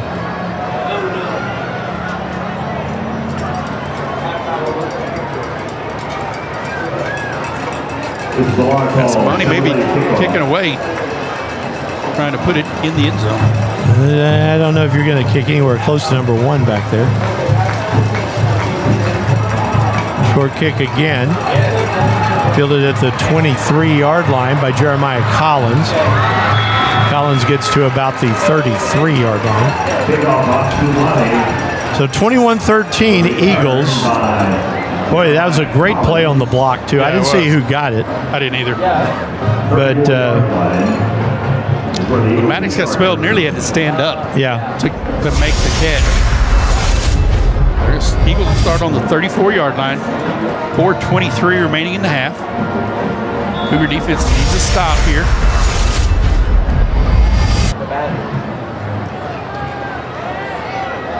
Oh, this screen is showing blue. I know what the problem is. First down. We fixed it earlier. I'm going to come down during half. So we'll spread the offense out on first down.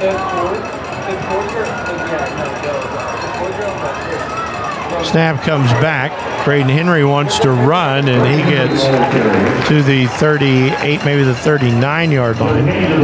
Good job by Isaac Massanuema. Gain of 5 for Henry. So I say, on a play where it looked like Massanuema makes a really nice play, Henry still has 5. Yeah. Isaac Massanuema, backward. 2nd and 5. Under 4 minutes to play now. Eagles by 8 at 21-13. Snap comes back. Henry back to pass. Steps out of 1. This is going to come back on a hold. And Braden Henry crosses midfield, but this should come back. Holds all the way back at the 30, but the pocket just dragged a Cougar defender down.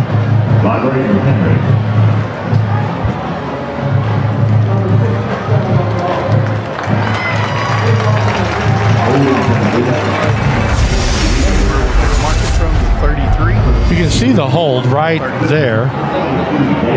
Mark it from the 39. So it takes it back to the 29. So that makes it 2nd down and what, 15? Yeah. Henry with Ethan Joyner in the backfield with him.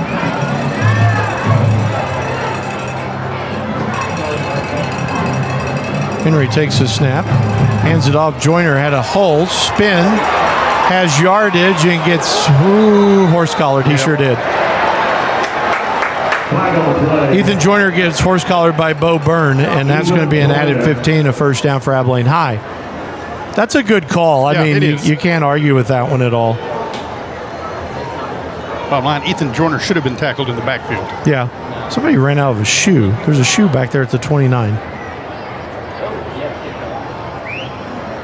I think it's Joyner's. I'm trying to. Joyner only wearing one shoe? Nope, he's got both of his shoes on. Going to take the ball across midfield to the Cooper 43. There's a shoe at the 29, Rick.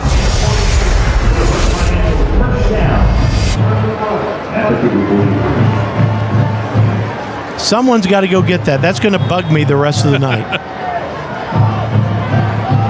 Not Joyner. No? Sorry to say, skill position players have shoes on at the moment. Snap comes back. Beal throws, has a man pass caught. Oh, my goodness. Bosto nearly had his third touchdown of the night. A first financial first down at the 23-yard line. The gain of 20. Abilene High just has a lot of speed, Rick. They've got 142 yards passing here in the first half. 117 on the ground. Here comes a little toss sweep. Not much there. Ran into the boundary, get it to the twin. They're going to lose a yard. It may say he got back to the line of scrimmage. Setting him on the 24. That'll be a loss of one. Second and 11 for the Eagles. 2:43 remaining in the half. There's got to be somebody that's got to be walking back towards the 30 going, hey, that's my shoe, guys. Where'd my shoe go?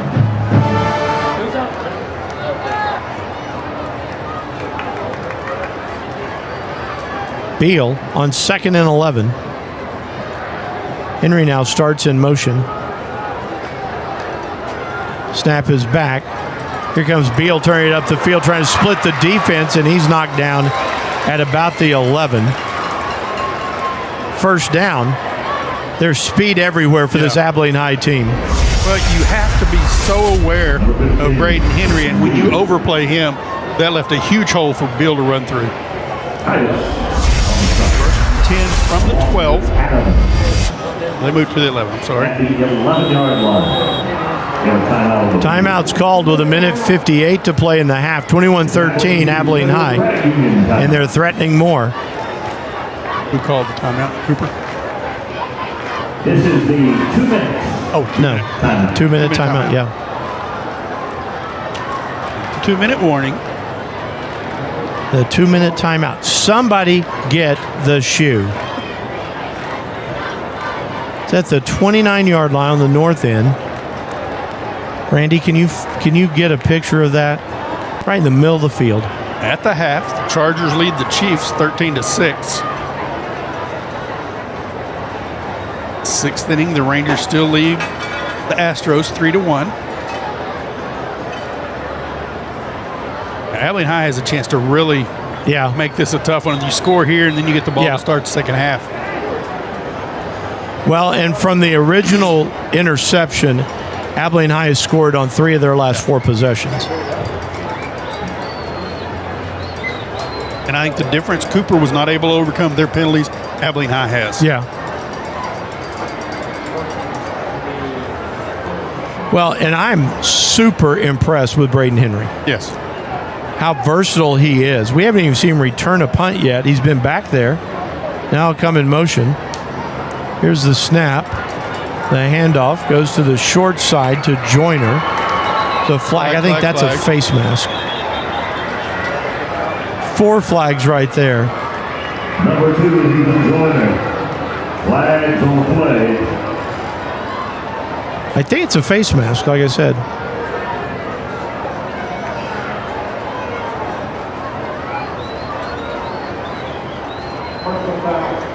Yeah.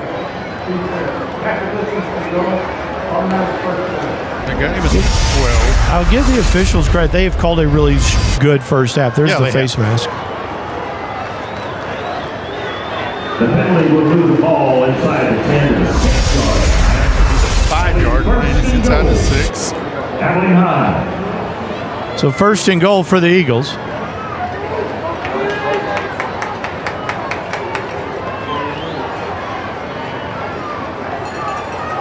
Joyner's in the backfield here with Braden Henry. Henry is going to keep it himself. Braden Henry's going to walk that one in. Touchdown. Wow. Good job, Braden Henry. Wow. Yeah. Arrowboard touchdown, Abilene High.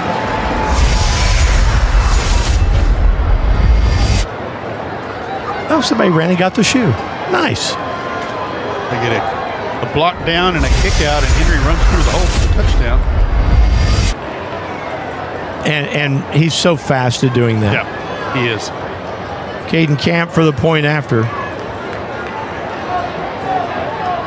This snap is high. They're going to miss this. And a missed point after. Well, the point afters are hard to come by tonight. And so the score now, it's only a 14-point game, 27-13, Eagles here on AISD Live. She thinks she's being funny, only she's not making you laugh. She's making you feel left out. Thanks to social media, it's easy to feel bullied, intentional or not. So instead of pushing back, think about rising above. It's easy to be upset, not as easy to be bigger. For some great insights on bullying and dealing with teen depression, visit yourlifeyourvoice.org. Support yourself and your friends. Be a lifter. Now back to Cougar football with Jimmy Pogue and Rick Casey. Eagles go 6 plays, 66 yards and 258. Braden Henry from 5 yards out. Rick, he's the elite player here. Yes, he is. He's the best player on the field tonight. And someone needs to tell the U.S. Naval Academy, come get him. Yeah. Of course, he tore the ACL last year and had to have surgery, season-ending surgery, and he has come back with lightning speed. Here's the kick. A sear from the 12, across the 20, 25, and he gets out. I thought he lost the ball there at the end of that, but he's on it at the 29-yard line. So the Cougars have a minute 24 to play here in the first half. Well, the Cougars need to move the ball. They cannot give it back to Abilene High here in this last minute and a half. Abilene High with 2 timeouts left, Cooper with 3. But I think you've got to attack still. Yeah.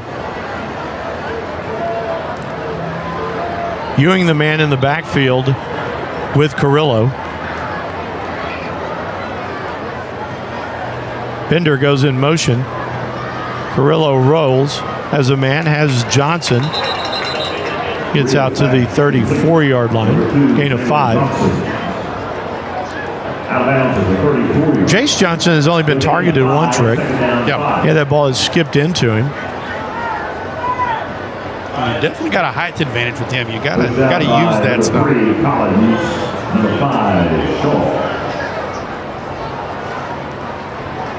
Carrillo takes the snap, 4-step drop, dodges one man. Now he's under pressure. He's going to go down all the way back to the 20-yard line. Well, that's a big loss, Rick. That's all the way. That's a loss of 14. Wow. Marking on 21, so a loss of 13 makes it 3rd and 18. I'm a little surprised that Mike Fullen's not calling a timeout here. Just to. Yeah. Just Collier was in on that play. Comes out limping though. Bender comes out. Valentine goes in. Now clock winding down. Play clock down to 8. 34 seconds on the game clock. Carrillo on 3rd down takes the snap. Stands in, looks long, throws long, and it's incomplete. That was intended for Jace Johnson. They'll bring up 4th down. 4th and 18, 23 seconds remaining. Passes incomplete coverage. for the Eagles. Braden Henry will line up around midfield for the Eagles. Yeah, this is so dangerous right now. Yes, it is. You just have to punt the football away from him. 23 seconds, 27-13. Abilene High with the lead. It's one of the power chords. So when Matthew and I went out here earlier, the power chord didn't work. And so we Rico takes the snap. It's a low line drive, but he hits it away from Braden Henry. And it takes very much a Cooper bounce. And it's going to be down at the 35. 12 seconds left in the half.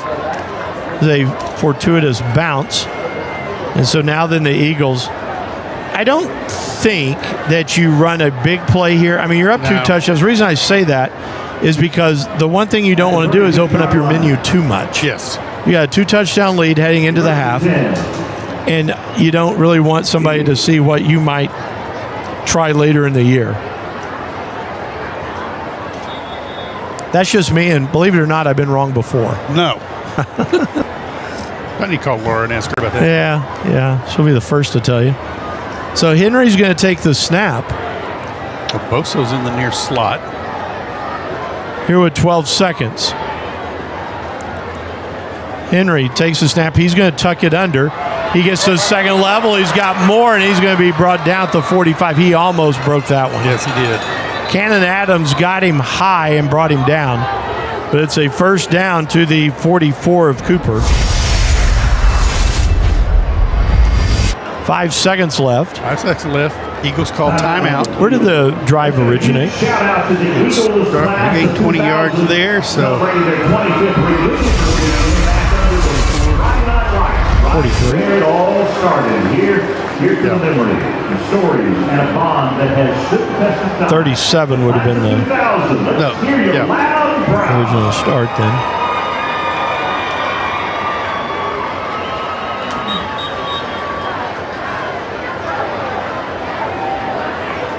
Eagles class of 2000. So here we go. One play, 5 seconds. Braden Henry, we might see exactly the same play. And again, it just looks like he kind of is reminiscent. He's faster than Noah Garcia, but he explodes through a hole the way Noah did. Henry drops back. He's being chased. Dyson Davis hits him as he lets go of the football. And this one is going to be knocked down. Davis got a pretty good lick on Braden Henry. No call on that. We go to the half. Halftime, 27-13, Abilene High. Here on AISD Live. We'll take the timeout. We'll be back with the bands in our halftime show. Excited to bring you a halftime show momentarily. Brought to you by Smoothie King. Back with more after this.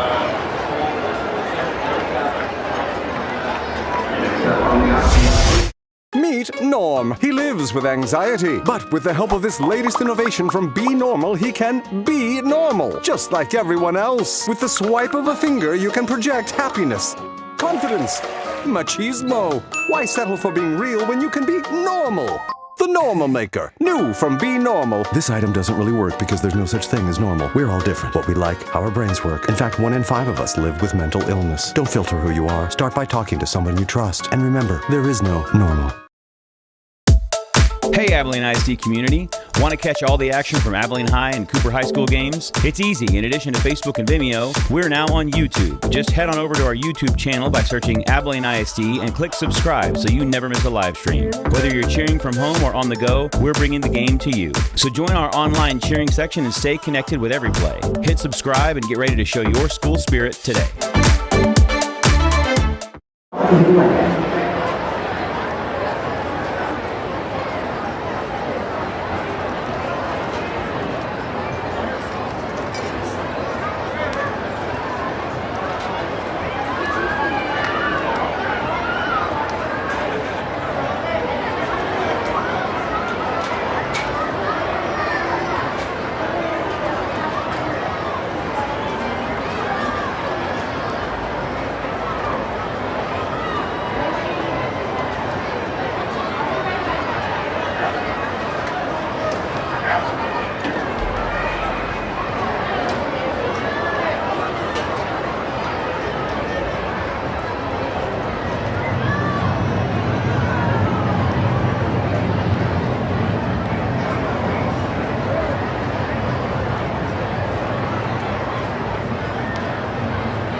proudly celebrates the 35th line of the award-winning Abilene High School Gold Rush Routine. Officers are Junior Lieutenant Maurice Gonzalez, Junior Lieutenant Medea Haynes, Junior First Lieutenant Audrey Williams, and Junior Captain Hannah Hill. Star Dancer of the Week is Lyric Reed. Gold Rush is under the direction of Allison Hester. Miss Allison and the 35th line of Gold Rush would like to extend best wishes to a successful season to the Cougars and awesome Cougar Band.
Ladies and gentlemen, receiving performance of the Abilene High School Eagle Band. The Eagle Band has been entertaining all. Now back to Cougar football with Jimmy Pogue and Rick Casey. Welcome into the Smoothie King halftime show here on AISD Live. Smoothie King now serves food. Power up with Power Eats. Loaded toast with avocado, peanut butter, or chocolate hazelnut. Stacked with fresh fruit and plenty of protein. Pair one of these with your favorite smoothie to boost your energy level. Smoothie King at 3115 South 14th, where hard work and healthy choices pay off. We're at the half. Jimmy Pogue, Rick Kaysen, 27-13, Abilene High. Man, Braden Henry can play. Yes, he can. He is super fast. If you're one of the U.S. Service Academies, come get him. He would fit your offense to a T. Wow. He is lightning fast. He makes a nothing play into a 5-yard gain. And he forces your defense to concentrate so much on slowing him down, it opens up the other players. Well, you know, the thing is, you have to look at I mean, forget the game. He's been great. He was great last week. Yeah.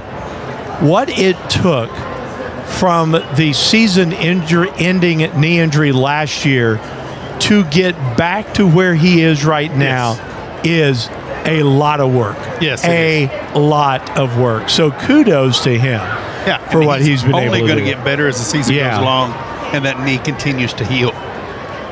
But what Abilene High can do, it makes their offense so multiple. Yes. Because you're sitting here with Tristan Beal, really becomes kind of the manager of the game if you run him at quarterback, because you have to account for Braden Henry. So you're going, so where is he? Is he going to take a snap? Is he going to be out here on the slot? Is he going to be wide? Is he running a reverse? That is so. It's you talk about. We talked last week. Major De Los Santos being, kind of the Swiss Army knife. Yeah. Well, this Swiss Army knife cuts. I mean, very sharp. Yeah. Really, just a multi-tool there, and what he can do. But and it makes other people like a Boso, who has 2 touchdowns here in the first half. It makes him look really good because his speed can't be negated either. No, not at all. He is very fast. He's not as fast as Henry, but he is extremely fast. And Henry just, you have to focus so much on him. So you've got halftime numbers. Yeah, let's take a look at our halftime stats. Abilene High with 12 first downs to 6 for Cooper. Abilene High has run the ball 18 times for 154 yards. Cooper's run it 15 times for 45 yards. Abilene High's quarterbacks are 8 of 12, 1 interception for 142 yards. Jaden Carrillo, 6 of 13 for 106 yards. Abilene High runs 30 plays in the first half for 296 yards. Cooper runs 28 plays for 151 yards. Abilene High fumbled once, did not lose that fumble. Abilene High's penalized twice for 15 yards. Cooper penalized 6 times for 45 yards. 2 of those were drive-killing penalties that stopped the Cougars when they were on the move. Abilene High had the ball for 11:39 in the first half. Cooper had it for 12:21. Abilene High 3 of 4 on third down. Cooper 1 of 7 on third down and 1 for 1 on fourth downs. Look at individual numbers. First of all, for the Eagles, Tristan Beal is 7 of 10 for 116 yards and a touchdown. Braden Henry 1 of 2 with 1 interception for 26 yards. Magella Boso has 1 carry for 74 yards and a touchdown. Braden Henry 7 carries for 57 yards and 2 touchdowns. Ethan Joyner 4 carries for 13 yards. Tristan Beal 5 carries for 6 yards. Samani Strahan 1 carry for 4 yards. Magella Boso leads the receivers with 2 receptions for 68 yards. Braden Henry has 2 for 21. Tristan Beal has 1 for 26. John Rangel has 1 for 10. Ethan Joyner 1 for 9. And Aaron Brown has 1 for 8. For the Cougars, Jaden Carrillo 6 of 13, no interceptions, 106 yards and 2 touchdowns. Peyton Ewing with 5 carries for 28 yards. Jaden Carrillo 7 carries for 15 yards. Peyton Bender 2 carries for 3 yards. And Markel Sims 1 carry for -1 yard. Tavius Collier had 3 receptions for 72 yards and a touchdown. Zaylen Johnson 2 receptions for 26 yards and a touchdown. And Maddox Caspel 1 reception for 8 yards. You know, coming into the game, Jimmy, we talked about how the Cougars last week had so many people involved, so many people, 7 different people rushing the ball, 5 different people receiving the ball. Tonight, that number is being negated by Abilene High in the defense. Well, and it's something that I was just thinking about my conversation with Mike Fullen on Wednesday. We talked about the black shirts.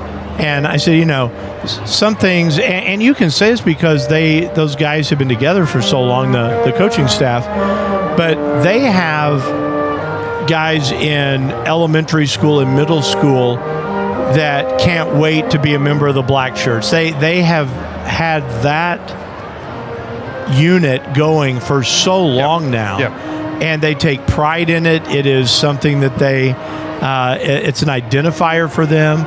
And the black shirts tonight have said, you're not going to run, period. And because last week, I think that was the thing I was so impressed with Cooper, was the way that they were able to gash the Azle defense running the football. That is not the case tonight because the black shirts have stepped up. Yeah, the Cougars have really been trying to go inside running. I think they've got it. If they're going to have any success, they've got to go outside a little bit more, like when Peyton Ewing had his great run a while ago. He took it outside, got to the edge, and then where there wasn't as much help coming from the outside. Running straight into the Eagle defense, they're not picking up any yardage. But if you think about it, defensively for Abilene High, and this is the Mike Fullen, James Williamson combo right here.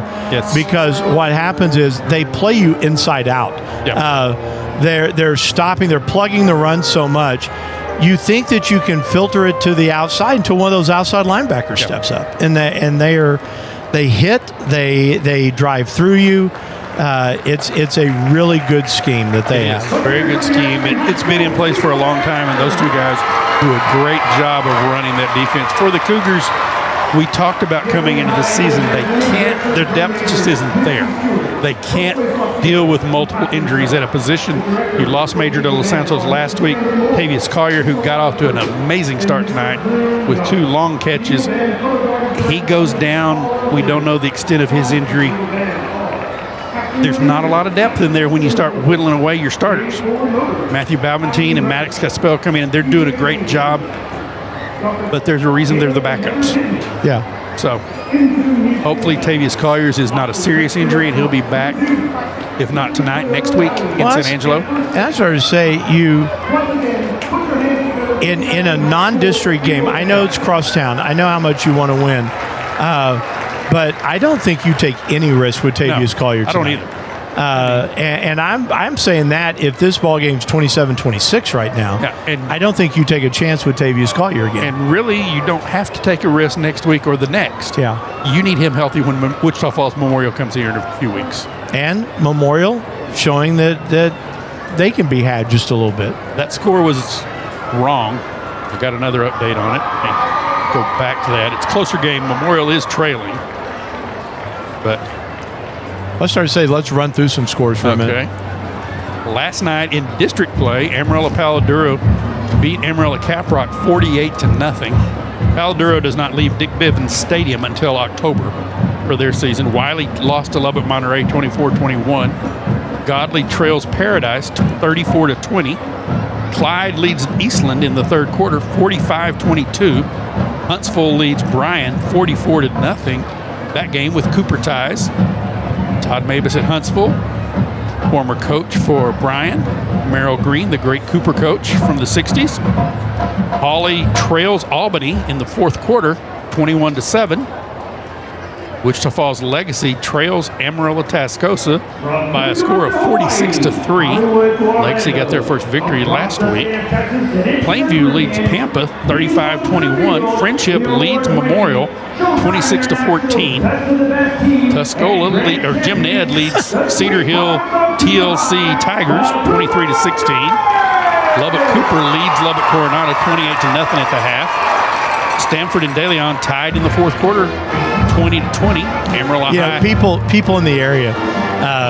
Cody Coyle would tell you this on the Big Country Blitz. That was going to be a premier game. Yeah. I mean, Stanford can go. They're both really good. Oh, yeah. Absolutely. You got Amarillo High leading San Angelo Central, next week's opponent for the Cougars, 38-14. Hazel trailing Weatherford 34-21. South Oak Cliff trailing Duncanville in the third quarter 35-14. Wall leads Brownwood 21-3. And Stephenville leads Everman 28-0. Go Duncanville. Yep. We'll throw that out there. Awesome Cooper band on the field now. Well, I'm so glad to see the crowd that's here. Look over on the edge at the end zone. I mean, it's lined all the way around. Even on a fair night, it's a big crowd. And we were sitting here talking about the fact next week the Cougs in San Angelo take on the Central Bobcats. Then homecoming for Lubbock Coronado. Last week's win for Cooper was so big because remember last year you lose by a touchdown to Hazel, you lose by 9 here to Abilene High, you lose a very winnable game against Central before you beat Lubbock Coronado in Lubbock, and it was tough. You had one win in your first 7 weeks because you start with that gauntlet. Yes.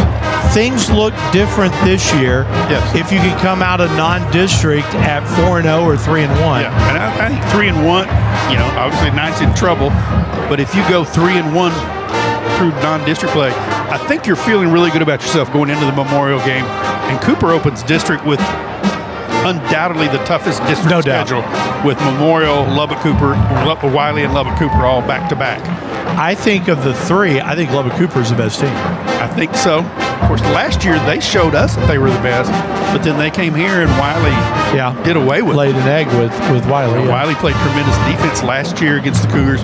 This year we'll have to make that road trip out to Hugh Sandifer Stadium.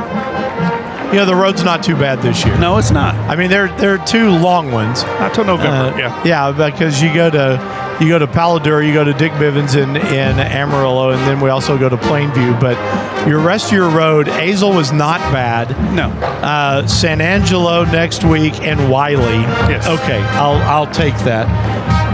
You know what else I'll take, Rick? What's that? I will take anybody's sponsorship. That's what I'll take for halftime. Smoothie King. I want a smoothie. There you go. I do Smoothie King. Do you? Yeah. I'm a big fan of mango. Aubrey loves Smoothie King. Yeah. So I want to say thank you to Smoothie King because they serve food as well. You can power up with their Power Eats, loaded toast with avocado, peanut butter, or chocolate hazelnut, stacked with fresh fruit and plenty of protein. Pair one of these with your favorite smoothie to boost your energy level. Smoothie King, 3115 South 14th, where hard work and healthy choices pay off. Our halftime is smooth. That's what we can. You are smooth. We're going to start saying that. Smoothie King, great place. We, as we look at the Cooper band down the field right now, I had a chance to meet up with the 20th anniversary reunion group. Oh, wow. Today. They were here for this game. It's fun to see some former students. I was like, man, I taught old people.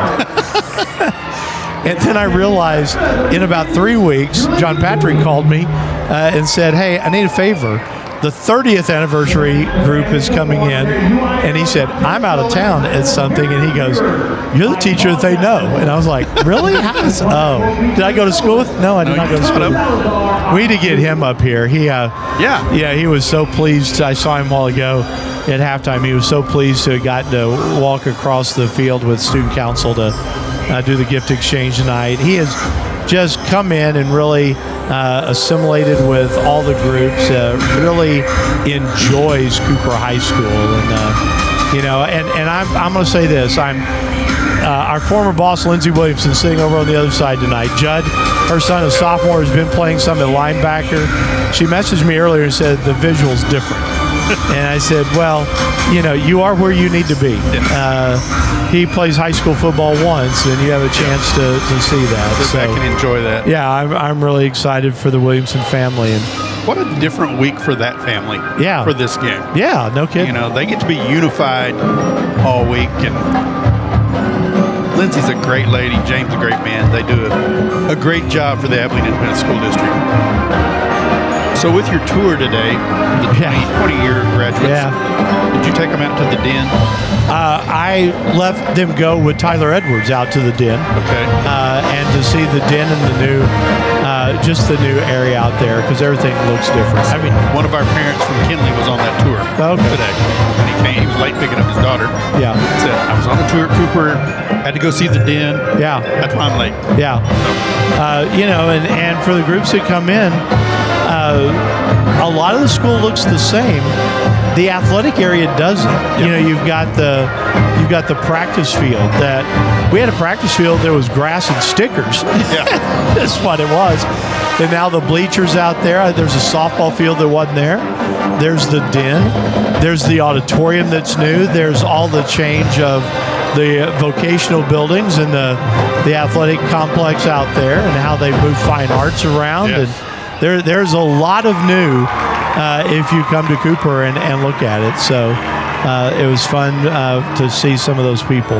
My student council president from 20 years ago was here, Kimberly Patterson. Really? Yeah. Well, not her name anymore, but was Kimberly Patterson. And she looked old? Got to visit with her, and I was just like, at first she said it's our 30 year, and I was like, that's not possible. And she went, I meant 20. And I went, of course you meant 20. Kimberly Encarnacion now. But I was just like, wow. 20 years, that fast is what it's done. You blink and time flies. And I don't know how to take this one. You look the same. So do you. No, I mean, that's what they said to me. Oh, they told you look the same. And I was like, No, I don't. So I look 60 years old 20 years ago. Yeah.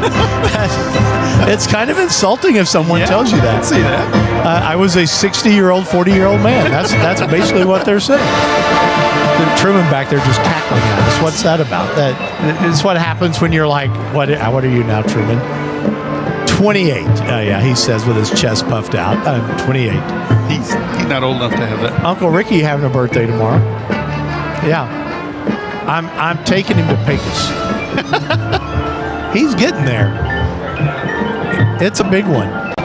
It's a big one. It is. Yeah. Medicare. It's Medicare here for Rick. So, yeah, there's a lot of people that are in that graduating class that I've been in contact with, talking to. Just like, wow, look at y'all. They were the old people when I was in high school. You look the same. How does that make you feel? I know. I look 65 in high school. Well, we got a couple of minutes left of the halftime. Excuse me. Again, our thanks to Smoothie King for bringing you this one tonight. Team's getting ready to walk back out on the field. Rick, what do the Cougs have to do in the second half? They've got to regroup. I mean, I think you've got to get Jaden, go back to getting Carrillo on the edges in the passing game and running game. I think you hit the edges in your running game, but defensively, you've got to try your best to contain Braden Henry while keeping your eye on the rest of the team too. How do you scheme Braden Henry though? I don't know. Because wider splits? I mean, if you do that, he goes up the middle. Yeah, I think your outside linebackers have got to help. One thing I've seen tonight that we didn't see last week the Cougar defensive ends were in a stand-up position. This week they're down in a three-point stance. I don't know if that makes a difference in their reaction or what, but I think you've got to try and force him inside. But you've also got to keep your eye on the other players like Miguel Aboso, because he has proven here in the first half with 2 long touchdowns. Well, the Eagles had an interception on their first drive, and then they scored 4 touchdowns and only 1 punt. 4 out of 5 series, they got touchdowns. You've got to get them behind the sticks. If you're trying to stop speed, you've got to get them behind the sticks. Yes. I mean, in this opening drive of the third quarter, the Cougars have got to get a stop and have a chance to get it back to a 7-point game.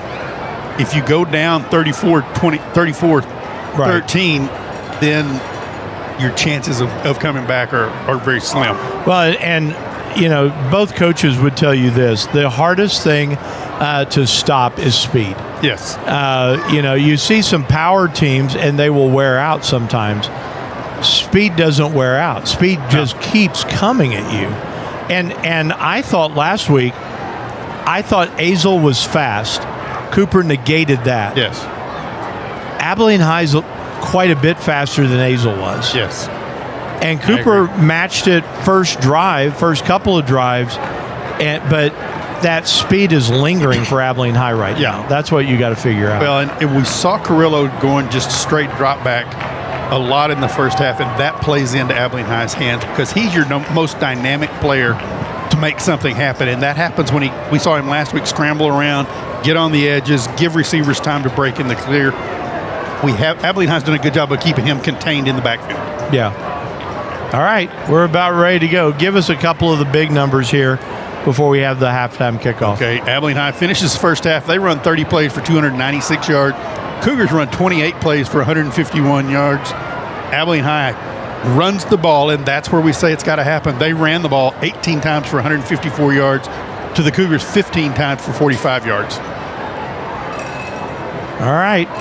Waiting for the two teams to come on and say hi to my friend. It used to be Alexis Rao. All these people getting married. Yep. All of them are married, yep. So good to hear from her, former Stuco kid, listening in. My own daughter, who is carrying Flat Jimmy tonight. Again, I think I'm going to put a picture of that on my Facebook page. I like that. Got to say hi to the Corey Green family, Noah Garcia's parents, listening in tonight. Lee Kidwell. What do you mean you taught old people? You know, Lee. You know, brother. Yeah. Both teams back out on the field.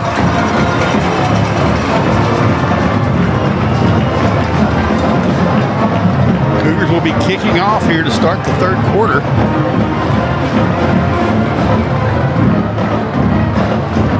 Lamine Bayer. He's listening in tonight. Right. My guy, my dude, Lamine. How are you, brother? Glad to hear from him. He's a good kicker. Yep, he was. Got a soft spot for kickers, but, you know. Yeah. Speaking of kickers, you know, I always think about Naim Segura from Abilene High. You know, usually you see kickers with the funky numbers. You don't see a lot of them wearing 68. No, you don't. But he's a good one. Abilene High misses him. Let's see if I can find Tavius Collier on the sidelines.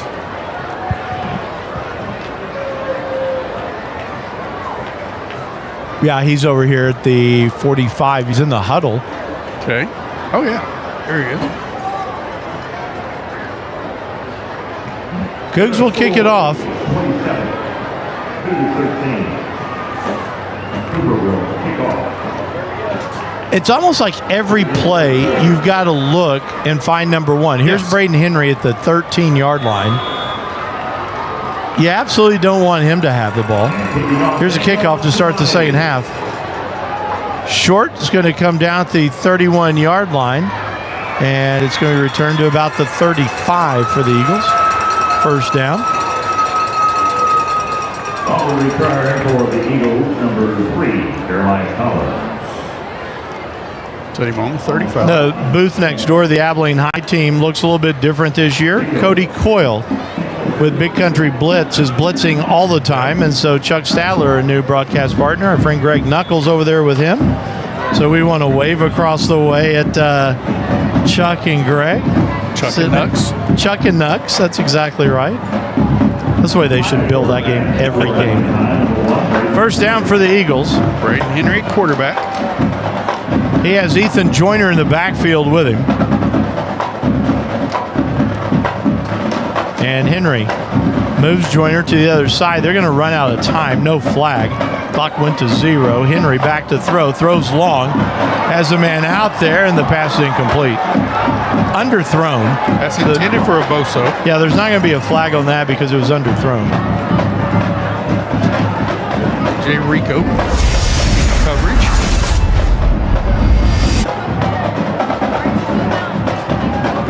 Taking a shot early. Now then Beal comes back into the lineup, and Henry will go to the slot. John Rangel comes out wide to the left side. Boso into the left slot, and Henry. That might be like a sprint relay team. They're going to throw it out here to Henry. He's got the catch. He's got open field, and he's going to run out of bounds at midfield. First down. Braden Henry has 15. He came up a little stiff-legged on that, Rick, on that left leg. That's worrisome. Yeah, and that's a scary part about using him so much. Yeah. He's stiff-legged right now. I don't know if that's the brace or what. So Beal on first down from midfield. Takes the snap. He's going to throw it out again. Has a man, passes caught Boso, and Boso. Rangel.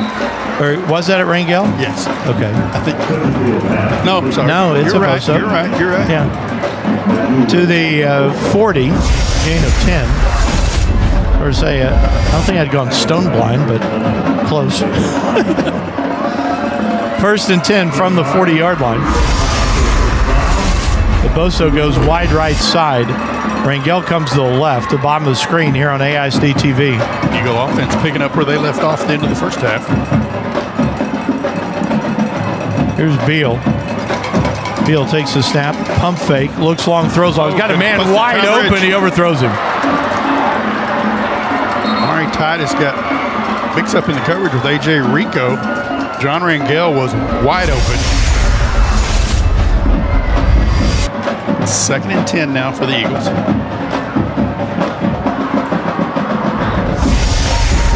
Let's talk about like my former student council person, Alexis Rao, Alexis McBee now, working at an animal sanctuary. I mean, that's what I'm so proud of, is that you have these people that they come to Cooper High School. She was a volleyball player, and goes on and does just great things, great service things. Ineligible man downfield. How are you ineligible downfield? You're that fast. The receivers are so fast, I don't know how you can end up being ineligible. Takes them back to the 45, the Cooper 45.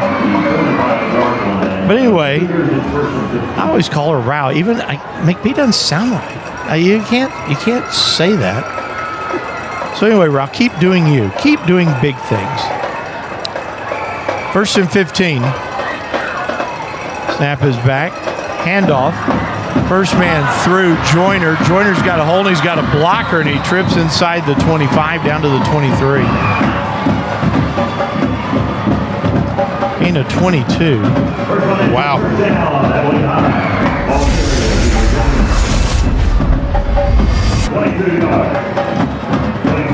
Balanced tackle Abilene High. They've run for 176, passed for 167. First down at the 23-yard line. Snap comes back. Henry's going to try it himself. He faked the pitch, keeps inside the 15.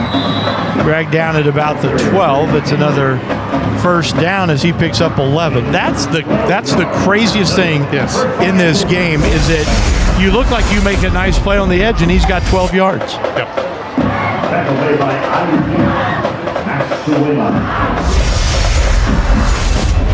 Another first down. 10:22 to play in the third. Abilene High trying to break it open. 6th play of the drive coming up.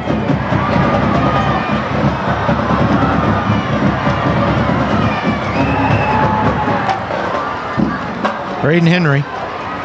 Again, Joyner in the backfield with him. Takes the snap. Throws out on the edge. Has a man. Rangel inside the 5, and he is stopped shy of the goal line. He's down to the 1-yard line. And it will be 1st and goal. Gain of 11 on the play. Abilene High does a great job of getting everybody into space. Well, the other thing, too, the unsung part of the story, the Abilene High receivers are good blockers. Yeah, they are.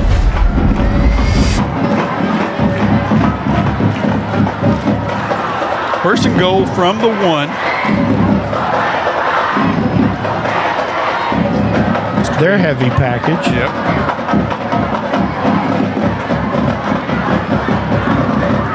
Beal takes the snap, hands it off, and nothing doing on the first or the second effort there for Strahan. He lost back to the 2. It'll bring up 2nd and goal. Off the Cougars were getting called for jumping off sides. Jumbo package goes out. You trade your jumbo package for Braden Henry. Jumbo package for your lightning package.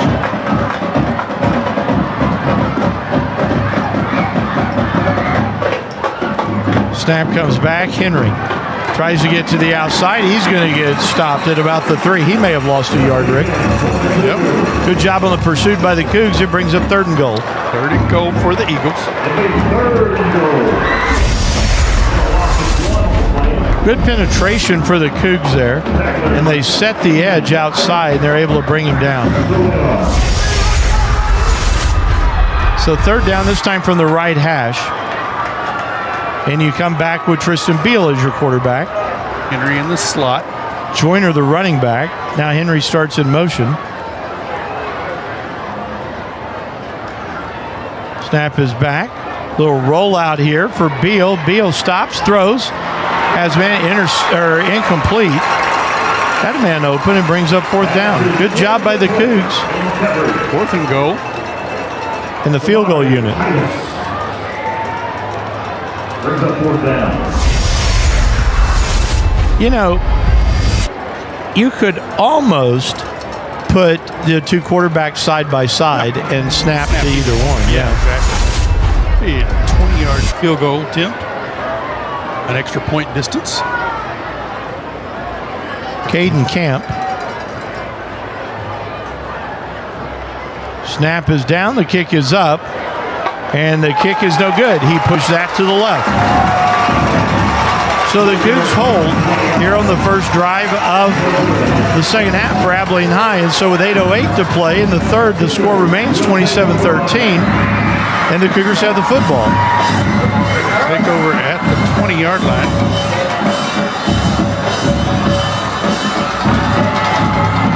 I want to say hi to Hayes Roan. Coach Roan's son had broke his arm in the first middle school football game. Wow. I was telling Coach Roan this morning that I know exactly what that's like. We took Jamie to Austin after he broke his. Yep.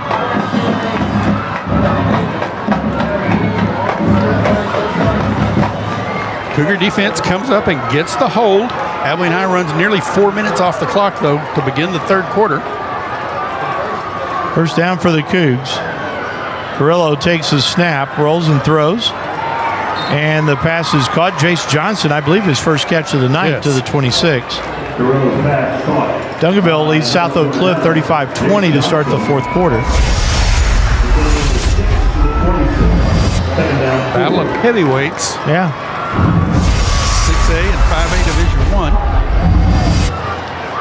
No, they're Division II. Sock? Yeah. I think they were one. Handoff goes to Ewing. Peyton Ewing puts his head down, gets a first down across the 30 to the 31. 5-yard gain will move the sticks.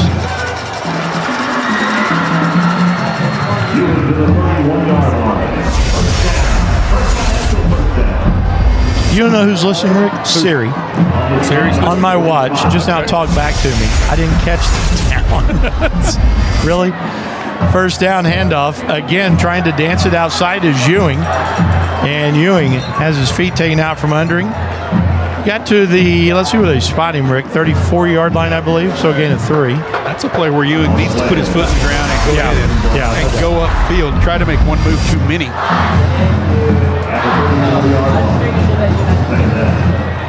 So second down, 7.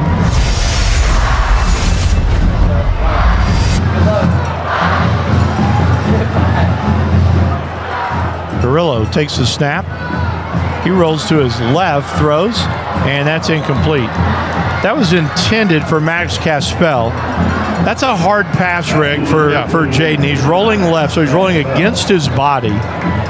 And he tries, it just takes a lot of core strength. He twists and tries to make the throw, and it comes out a little high. Sailed on him a little bit, yeah. But I like the Cougars getting him on the edge, getting him moving, rather than setting up straight in the pocket. Peyton Bender comes out.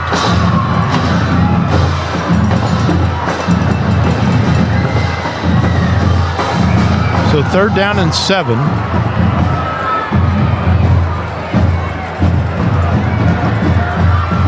Carrillo sends Ewing in motion, takes the snap, throws underneath, and the pass incomplete. That was intended for Jace Johnson. Now it's fourth down. Cougars will have to punt once again. I started to say, I don't think with 6:32 to go in the third quarter, I don't think you can roll the dice and go for it. No, you got to punt it.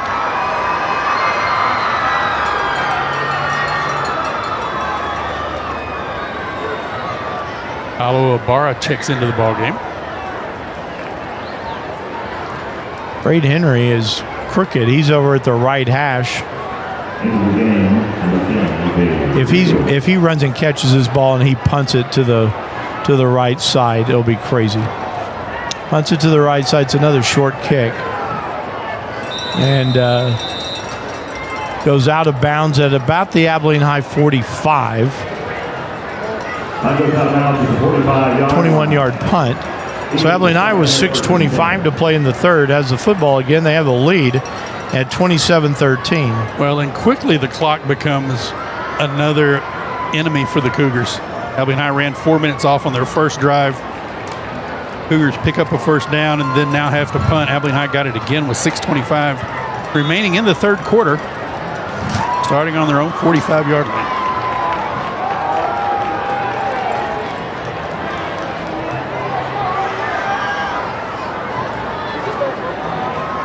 First down.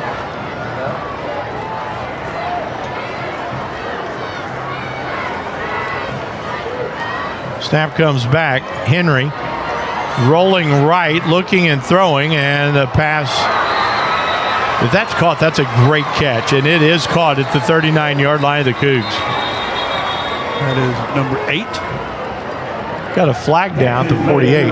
This is going to come back. Over a man downfield.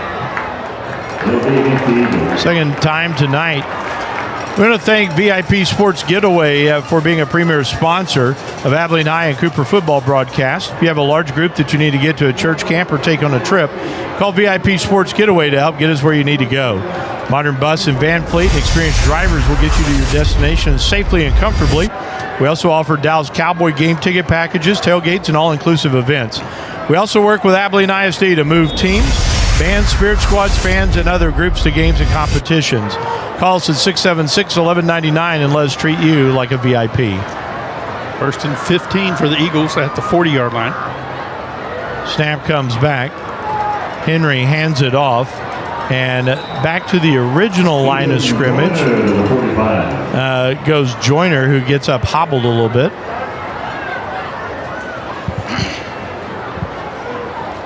Second and 10. Beal comes back into the ballgame. This is what is crazy about Abilene High to me. They come at you in waves. Yes. Wave after wave after wave. That's Josh Castillo. Yes. That's 16, not 15. So Henry's still the quarterback. Takes the snap. Here comes the reverse. Coming around now is Rangel. And Rangel gets to the 49 of Cooper.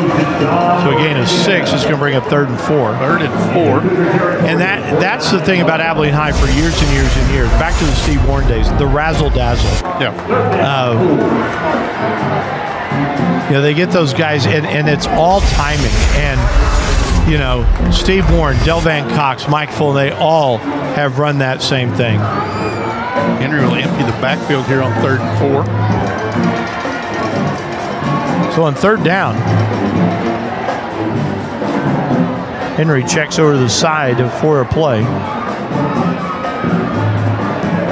Takes the snap. 3-step drop, being chased by Dyson Davis. Rolls out, running against Cannon Adams. Tries to reverse the field. Oh, what a move. Oh, my.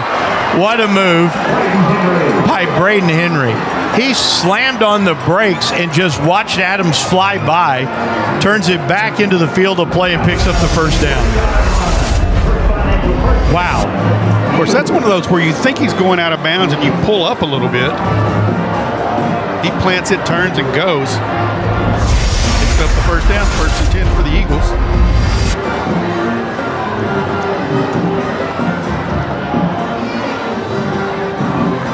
Henry. 4 in the backfield. Oh, we got a fumble. Cougs are going to be on it at the 42-yard line. Just a mishandle exchange. Also taking the handoff, fumbles. And coming up with the football, I believe, is Santiago Lozano. Look for the number right here. Ball gets loose. Yes, and there's Santiago to pull it in. Second turnover of the night for Abilene High. Lozano comes up with a big play. And so with 4:18 to play in the 3rd, and Cooper trailing 27-13, there's still some life here, Rick. Cougars have a shot here. The 42, the official line of scrimmage. Carrillo on 1st down. Takes the snap, a little play action. He's being chased. Fast enough to get out of the initial one. 45 midfield. Jaden to the 43-yard line of Abilene High. So a gain of 15 for Jaden Carrillo. Dropped straight back and then got on the edge. Forced Abilene High to make the decision. Do we come get him or do we play coverage? They chose that time to stay back. Carrillo picks up 15 yards. First down. 3:55 to go in the 3rd quarter. Eagles by 14. Cougs trying to mount a comeback. Ewing goes in motion. Carrillo back to pass. Stands in, throws. Has a man. Jace Johnson with a catch. Nice catch. at the 37-yard line. Gain of 6. Second down 4. Cougs go to tempo. Carrillo now 8 of 17 for 118 yards.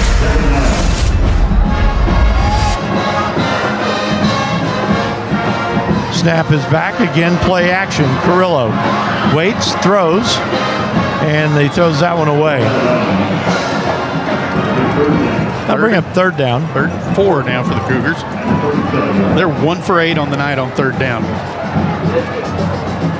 I think this is 2-down territory. Yeah, I do too. 3 minutes to go in the third quarter, 3:14 to be exact. You are in the plus side of the field. You're at the 37. You have a 3rd and 4. I 100% agree. You need 6 out of this possession. Johnson goes out wide to the left. Jace Johnson. Zaylen Johnson comes wide to the right. On third down, Carrillo is going to follow a block. He's got some running room. 30. Has his head down. Has the first down to about the 28-yard line. Gain of 9 for Jaden Carrillo. That was a run all the way. Yeah. Well, you can see the overload to the right side. And so Jaden just followed the block. Cougars about to run the 5th play of the drive. 2:50 remaining in the third quarter. Cougars trail 27-13.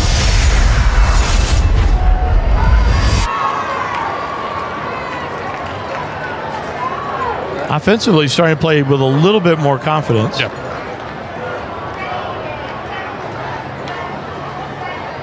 Carrillo. And that pass is incomplete. Intended for Markel Sims. Yeah, it was a little swing pass, and at first you thought it was behind him, but the official was quick to say incomplete. Sims trying to run before he caught the ball. 2nd and 10.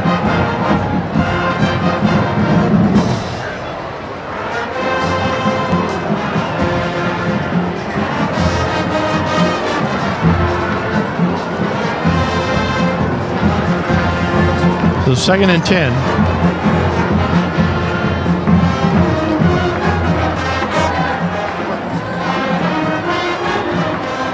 Man in motion is Sims. Carrillo back the other way, has a man open. Pass is caught. And getting down to the 22-yard line. Trying to see who that was. Jace Johnson. It's pretty easy to tell Jace out there. He's so long at 6'4".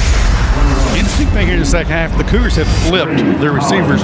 Zaylen Johnson has moved to the right side. Jace has moved to the left. They like that matchup better. 2 minutes to play in the third.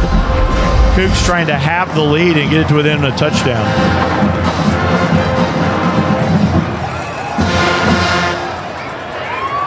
Snap comes back. Carrillo hands it off. Peyton Ewing breaks one tackle. 15. Inside the 15, down to about the 13. That'll move the sticks. So it's a gain of 9 for Peyton. Cougars 10th first down of the night. First down for the Cougs. Snap comes back. Carrillo, design run inside the 10. Jaden pulls a man down to the 5. And he is close to another first down. He has about 9. Gain of 8 officially. Carrillo 10 carries for 47 yards tonight. I think the original line of scrimmage is going to be the 14 because I'm just trying to see. I saw through the glasses that it looks like the 4 would be a first down. Well, 2nd and 2. So here we go. You've got Ewing on the right side, Sims on the left side. Carrillo takes a snap. They trip over each other. End up with the ball, Sims. And he lost a yard to the 6, so it's going to bring up 3rd and 3. This is definitely 2-down territory. Yes. Cougars do not have to run a play here. Game clock is inside the play clock. They've now stopped the play clock. 3rd and 3. They can pick up a first down without scoring.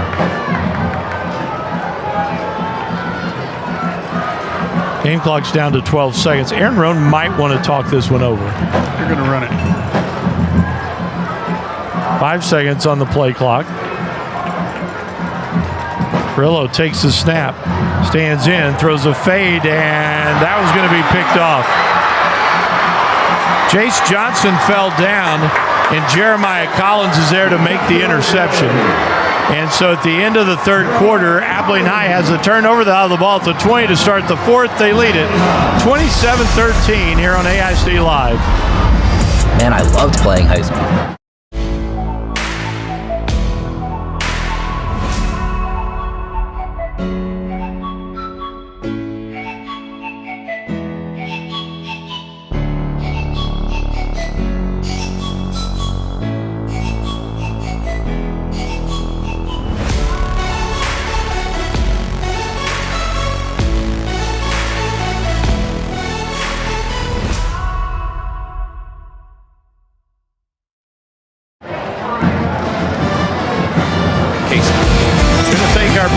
Sponsor again, Great Lakes Cheese. We at Great Lakes Cheese are proud to support local high school sports.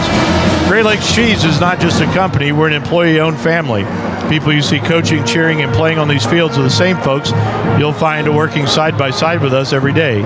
We love the community as much as we love our cheese, and we're honored to give back to the young athletes who represent the future of Abilene. Whether it's on the field, in the classroom, or here at Great Lakes Cheese, teamwork and dedication are what drives success. So thank you for letting us be a part of your journey. From our family at Great Lakes Cheese to yours, let's keep supporting our kids, our schools, and our hometown pride. Fourth quarter ready to start here. Cougars had the matchup they wanted over there, and Jace Johnson trips and falls in the route. Easy pickoff back there for Castillo. Collins. For Collins, yeah, for Jeremiah Collins. First down.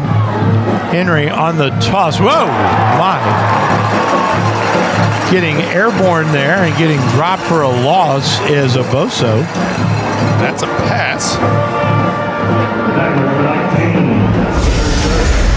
He's going to lose back to the 18. Loss of 2.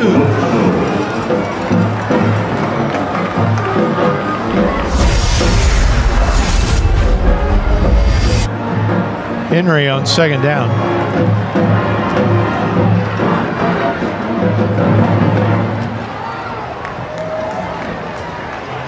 Snap comes back. Henry throws. Out here on the edge, has a man pass caught, extra yardage, a lot of yardage. Going is Rangel to the 10, the 5, and he is going to go to the house. Wow. That is John Rangel going for 82 yards to the house. Wow. That made... What a turn of events, Rick, because you got the interception, and now you have the 82-yard pass and run.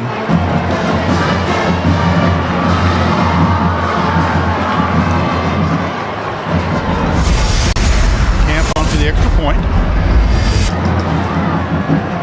Snap is down, Camp's kick is up, and the kick is good. So, 11:07 to play in the ball game. Our new score, Eagles 34, Cougars 13 here on AISD Live.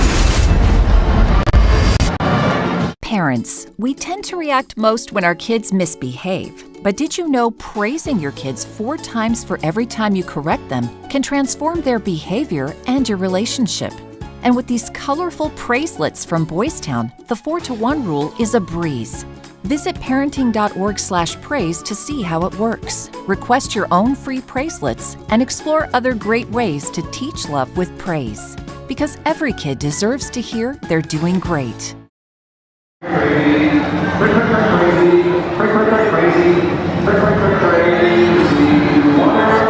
AISD campuses and cash will not be accepted at Shotwell venue events. Additional information about sub-varsity and middle school game tickets can be found at AbileneISD.org. So what are you waiting for? Download the Hometown Fan app and get your tickets for the big game today.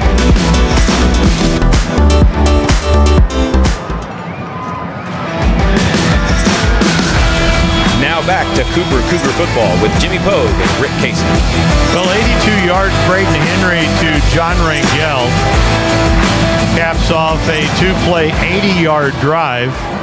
They lost 2 on the first play. Kickoff comes down to the 23. Zaylon Johnson tries to get outside, 30-35 to the 40 to the 42. But, Rick, 2 plays has turned this ball game around because the Cougars were trying to get into the end zone. They're at the 6-yard line of Abilene High. And Jeremiah Collins gets an interception, and 2 plays later, they house it from 82 yards out. It'll be 2 weeks in a row, last play of the third quarter, a killer for the Cougars. Yeah. Last week, Cougars gave up Aiden Mackey, 50-something yard touchdown. Tonight, the interception. And the Cougars really had it rolling. That, I believe, would have been a touchdown to Jace Johnson if he doesn't fall. He had inside position, but when he went down, easy pass, easy interception for the Eagles. 34-13 with 11:07 remaining in the 10:59 remaining in the ball game. Still a lot of ball game left.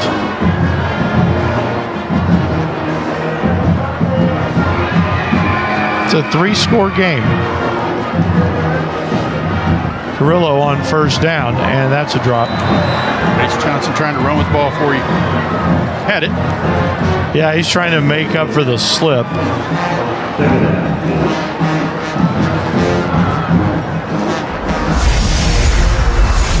Well, you got to go back to the Tavius Collier injury.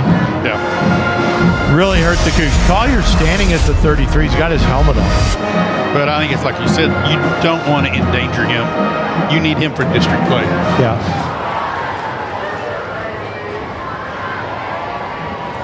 Second and 10. Carrillo takes a high snap.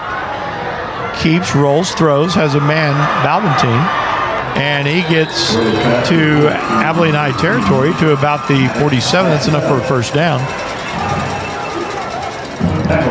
Matthew Balventine. That's a first financial first down for the Cougars. In Eagle territory at 47.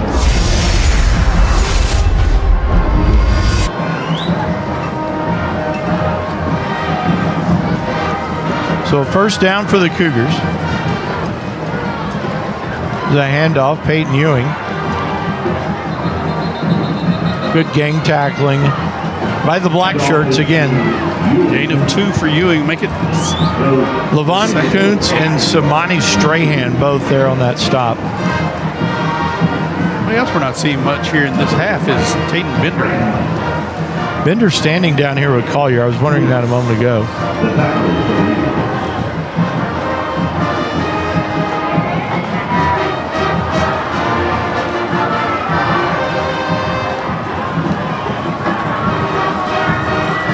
Bring Caspell across the formation. Now they'll send Ewing in motion. Pass comes underneath.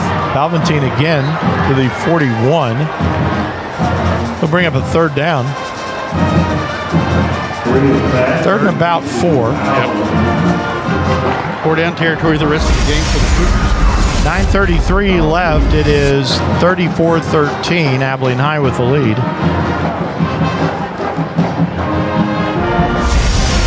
Clyde has beaten Eastland 52-28. Wow. Here comes Carrillo. Well, he almost lost the ball. He had to reach back up and grab that. Maybe a little short tackle at the 38. Yeah. He's a yard shy. He needs a 37 for a first down. I think the Cougs would go to the big package here. But they're trying to go tempo to where they, I can't get anybody off the field. They hand it off. Or no, Carrillo keeps. Slip, and this is going to be close, Rick. I don't think he got it. I think he's at the 38, and he needed the 37. I think his knee touched. And it did, and Abilene High is going to have the ball on downs. Yep, he slipped on the play.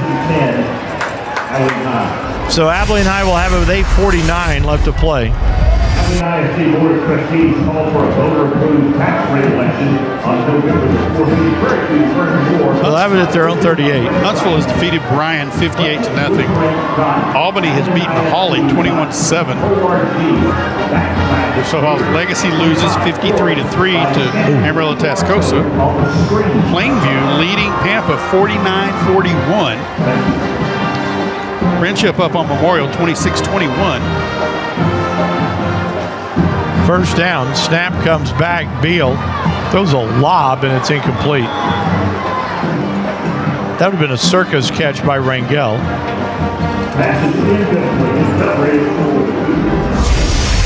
So Abilene High is home next week for Permian. Well, that's going to bring back some old memories. Yep. I think Abilene High will run to 3-0. I think they will. That'll be a battle. Permian will bring size the Eagles haven't seen. 2nd and 10. Snap is back. The handoff. And I believe that was Ethan Joyner getting to the 43-yard line. Gain of 5 and brings up 3rd down. I think that's been Bo Byrne on the stop. That's been the most impressive thing about Abilene High tonight. Even on plays where Cooper's made a good defensive play, they're getting 5. Yeah. I mean, that's good interior line play. Dyson Davis had a sack early. The Massachusetts have played well, but they're just getting, and that's the speed. That's just hitting that crease. 3rd and 5. 3rd down 5. Beal back to pass, and this is incomplete. Beal got hit by Dyson Davis as he let go of the ball, so it brings up 4th down. Abilene High's got to punt it away. So the Cougars will get the ball back. Xavier De La Cruz to punt. Leonard Durst is back for the Cougars. Durst last week had 1 return for 16 yards. Chris Asir runs onto the field.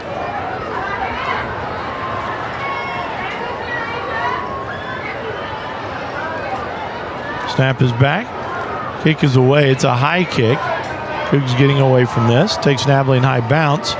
Goes out of bounds at the 21-yard line. That goes out of bounds at the 22-yard So 7:41 left to play. Eagles lead the Cougs 34-13.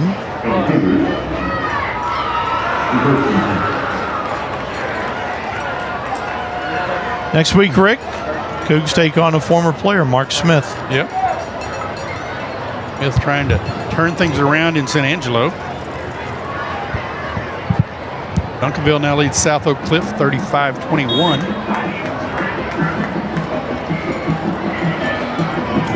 That game's got to be close to going final.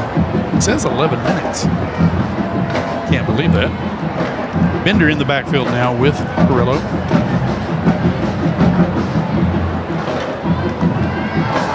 Carrillo rolls, throws. Zaylen Johnson had the ball at the 30. Second time his helmet's been taken off tonight. Out of bounds at the 26.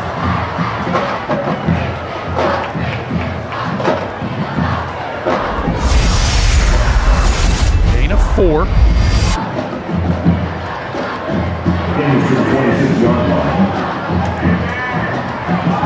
He did lose the ball, bounced out of bounds.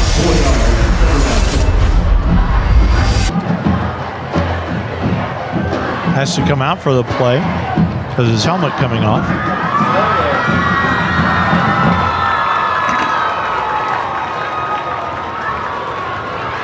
Snap comes back. Carrillo throws underneath. He's got a man wide open. And to the 46-yard line goes Jace Johnson. So the 46, the new line of scrimmage, a gain of 20. Krill did a really nice job there because he had a chance to run, but he saw 10 yards further down the field, Jace Johnson, and dumped it off.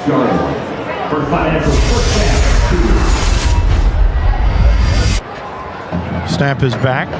Carrillo looks long, throws long, and this is incomplete. Intended for Jace Johnson.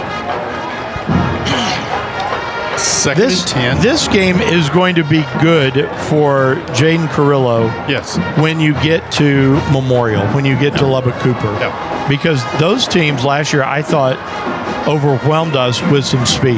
Yeah. And the game is slowing down some for Jaden. 6:50 left. Abilene High 34-13. Cooper has a 2nd and 10 from the 46-yard line. Snap comes back. Handoff. Ewing. Oh, my word, did he take a hit. Trey Shaw. Good night. They both went flying off the other one. He got to the 49 of Abilene High, gain of 5. But the two men bound. Look at this. Boom, right there. They both, it just stonewalled. Through it. Shoulder right in. Yeah. 3rd and 4 for the Cougars. Snap comes back. Here comes Carrillo. Nice little cutback. Inside the 45 to the 44. That should be a first down. Close. Should be. Not moving the chains yet. They're going to measure.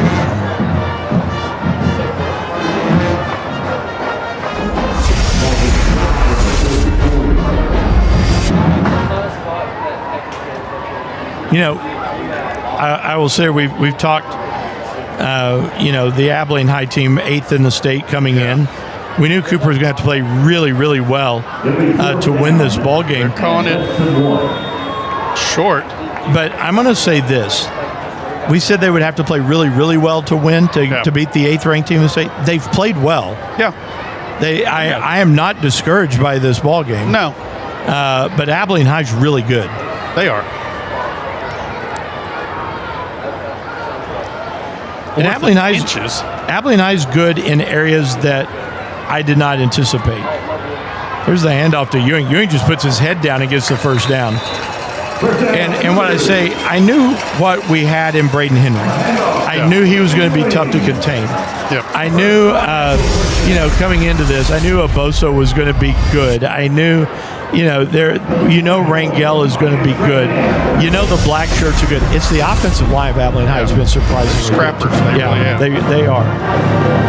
First down. Snap comes back. Carrillo dancing around, gets inside the 40 to about the 39. Carrillo to the 40. Gain of a yard, 2nd and 9. 5 minutes remaining in the ballgame. Cougars trail 34-13. In 1 minute, this time next week, it's past your bedtime at your advancing age. Yes, I know. 2nd down, 9. Clock is winding under 5. Carrillo sends Caspell in motion. Pump fake. Jaden has to dance out of one. Gets a shade block. Throws. Has Johnson open. Salem Johnson has the catch. Stops. Steps out of a tackle. Inside the 5. Touchdown. There's a flag down. There are 2 flags down. All the way back here at the 37. I think the Cougars might have ineligible downfield. They are walking it back. Well, ineligible against the Cougars, yeah. Andrade's the one that they've got. Okay, so now then, you've got a touchdown brought back. You've got a ball to 6 where your receiver falls down. You've had a couple of opportunities tonight that this would be really interesting had it paid off a little differently. Yeah, absolutely. Makes it 2nd and 14. Yeah, key penalties. That's the 3rd time we've seen ineligible man downfield tonight. Yeah. I wonder if that's a new emphasis this year or if these teams have just done that. Well, Andrade was downfield. Was he? Yeah. Okay. He was the one that kind of put his hands on his helmet there. Here's Carrillo. Throws. Johnson gets popped on this hit, but he holds on. At the 30, it's enough for a first down. I'm going to say the 31 is still enough for a first down. Replay of that one. He avoided a huge hit. First down for the Cougs from the 31-yard line. Carrillo back to pass off his back foot, throws a lob out there, has a man pass caught, and incomplete. Was looking for Bender. Bender had it, and then as he was falling down with it, ball came loose. So I'll walk it back to the 31. Second down. Second and 10, 3:58 remaining in the ballgame. My friend Angel Seca behind us. Why are you laughing? Are you saying we're not friends? Why? What the laugh? Second down, 10. Carrillo takes the snap, pulls it away from the running back, rolls right, running for his life, gets out of the tackle by Judd Williamson. Now that inside the 30, inside the 25, and down he goes. Boy, Williamson just nearly made a fantastic play, and Carrillo made a step better play. Watch this. Watch when he gets to the outside. Okay, Carrillo kind of sets the edge on this, and then he's rolling and he's rolling, and he steps out of that tackle right there. A good play right there to the 26. Third and 5 for the Cougars. Cougars 3 of 13 on the night on third down.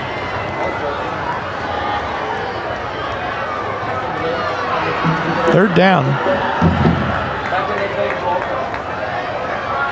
Snap comes back. Jaden gets swarmed under at the 31. It's going to bring up fourth down. He lost the 5 they just gained.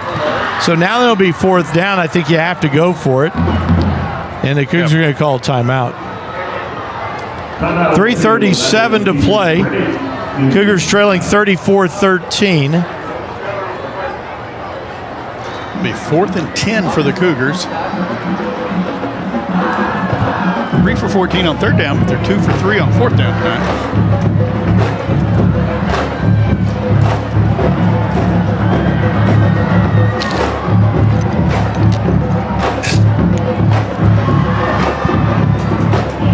They've got the ball at the 31.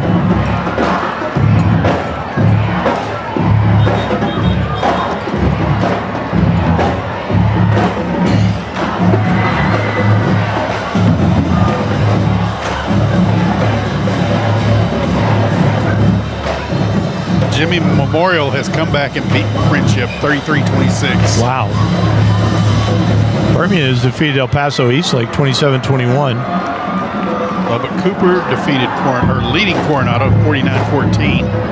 Emerald High beats San Angelo Central 41-21. Weatherford leads Azle 34-28 with 9 minutes to go in that ball game. 4th and 10 for the Cougs. Carrillo takes the snap, stands in the pocket, throws underneath, has a man. Short of the first down. Yeah, Johnson made a sliding catch. We got an Eagle that's hurt.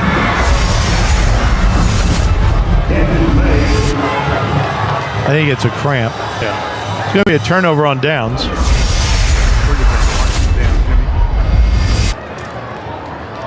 I think they have him at the 22.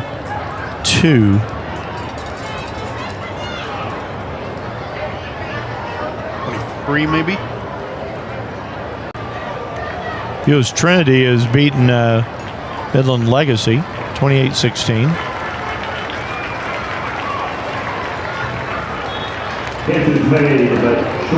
Lonnie Strahan goes off. Eagles will take over first and 10.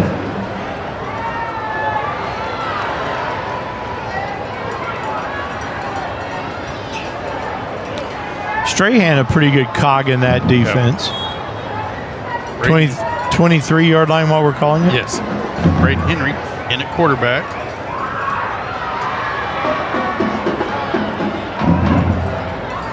First down, handoff.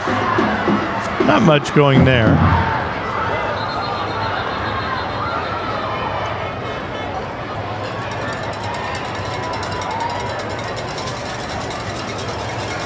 It's the 25.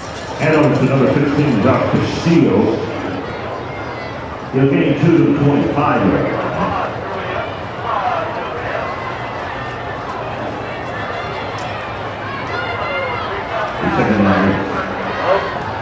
2 minutes left. Duncanville leads South Oak Cliff 35-28. That's just a knockdown drag out. It sure is.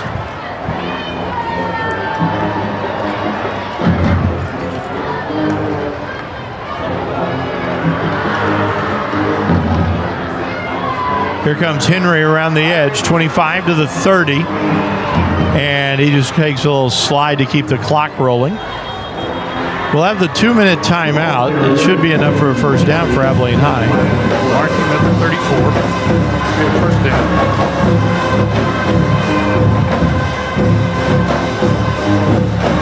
Clock is stopped.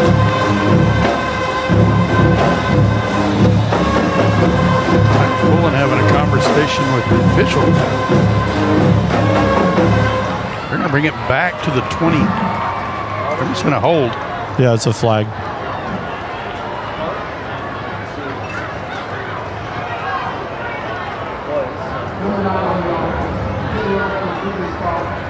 So it takes the ball back to the 15.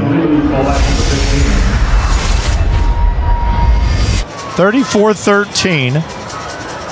Eagles with the lead. They're about to win the 4th in a row in this series. 18. Second and 18 for the Eagles. They'll have to run one more play before the 2-minute timeout.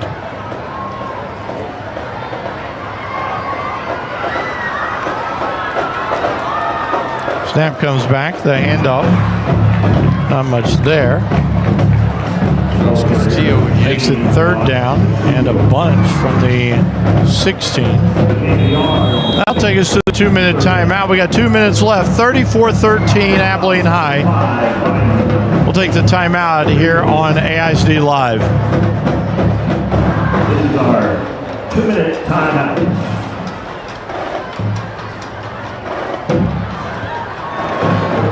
What rhymes with great?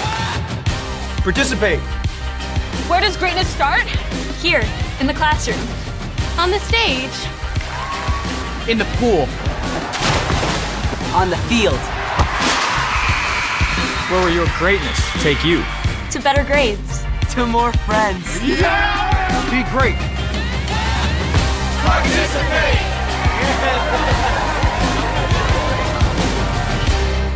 Ball game. Again, we want to thank our sponsors for this game, Great Lakes Cheese and VIP Sports.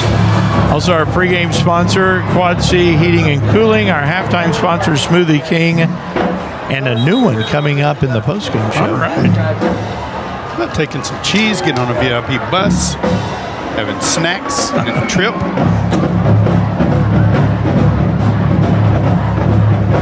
Third down and 17 for the Eagles.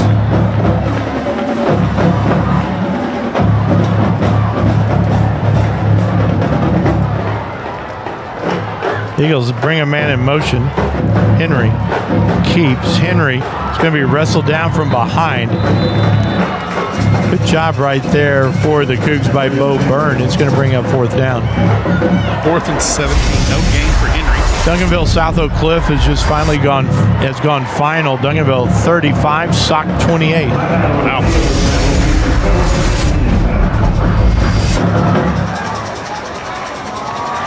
South Oak Cliff loaded for bear. Yeah. We know how good Duncanville is. When you're playing up a class or two. I think they're Division II. I may be wrong, but I think they're 5A Division II. Because if they were Division I, they would be playing Alito in the playoff. They haven't.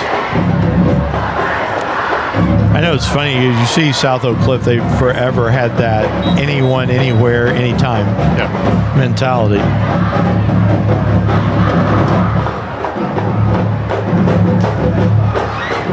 Jonathan Rico getting loose on the sidelines.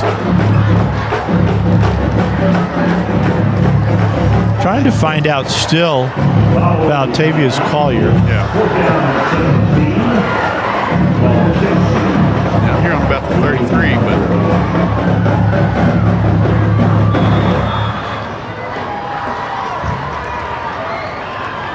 here's the punt.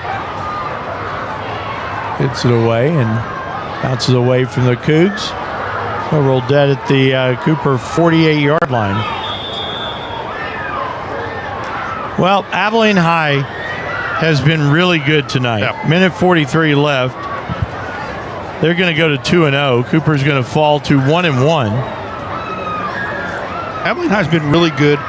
The Cougar defense has got to solve giving up the big play. But Cooper hasn't played bad. It's just Abilene High has overcome their bad plays. Cooper has not been able to. Yeah. And Braden Henry is a special athlete. When we return to Shotwell Stadium, Rick will be inducting 3 new members of the Cooper Hall of Fame. We'll talk about that in just a second. Jonathan Rico in at quarterback for the Cougars. Rico on first down. Takes a snap, rolls left, throws. He's got Balventine out here to the 45 of Abilene High. We're going to induct Andre Patterson into the Hall of Fame.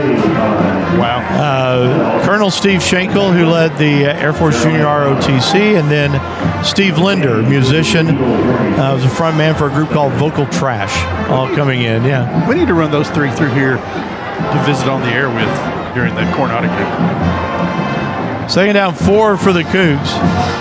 Rico again looking long, throwing long, and looking for Balventine, and it's broken up. And it brings up third down. 3rd and 4.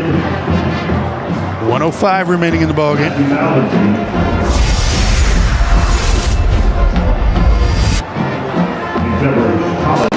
I'm trying to think if you're Aaron Rohn and the coaching staff, what you've learned tonight is there are players you got to have. Yeah. You lose De Los Santos week 1. You lost Collier for a half here in game 2. You got to keep your guys healthy. I think as a coaching staff, you've got to love what Jaden Carrillo's doing at quarterback. Rico on third down throws it out. Jace Johnson. Jace has a first down to the 40-yard line. I think Collier is okay, and the reason I say that, he's holding his helmet. He's standing on the sideline. He's not on the bench. There's not a big wrap on him of some kind. Cougars call timeout. Timeout on the field. Abilene teacher Federal Pregame. Something I think Cooper's coaches need to figure out too. Taden Bender, they've used him in a lot of places, but he's not having an impact on the game. And with his talent, you need to be getting the ball in his hands, whether it's running, throwing, somehow. Yeah. I mean, I think that's an asset you're not getting the fullest benefit of.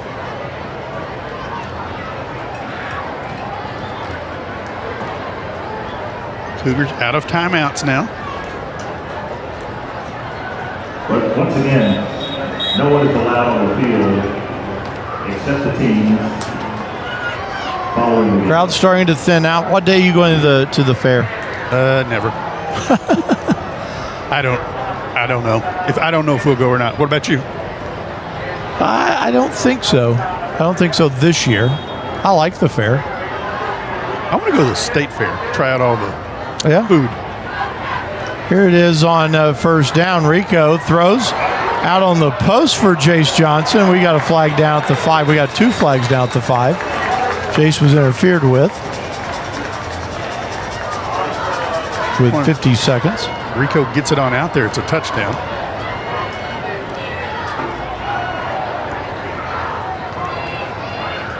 I've never been to the state fair. I haven't either. That'll take the Cougars down to the 25. Now quarterbacking the Cougars, number 18, Jonathan Rico. I've never been. I'd like to do that once.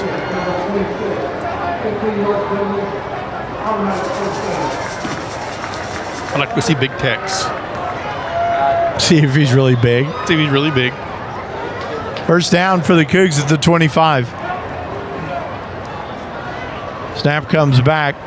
Rico shoots one in. He's got a man pass caught. Balventine is down to the 10. But did he fumble? I think he fumbled. He did.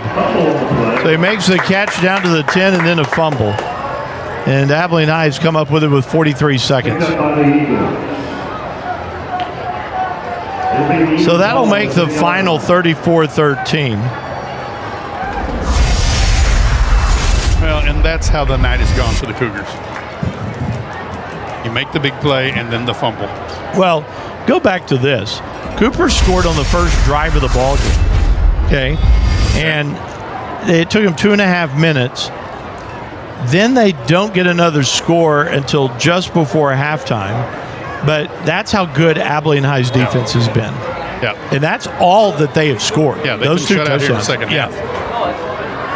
So give a lot of credit to the black shirts.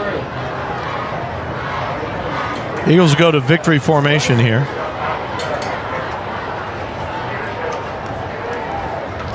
They take the snap and they'll take the knee inside the 4. The official, I doubt, is going to spot the ball before the play clock. Yeah, that'll do it. Inside of 35. That'll be the final score. Abilene High is going to go to 2-0 on the season with a 34-13 win over the Cougars here at Shotwell Stadium in the Crosstown Showdown. That will make the all-time series 36 wins for Cooper, 28 for Abilene High, and 1 win.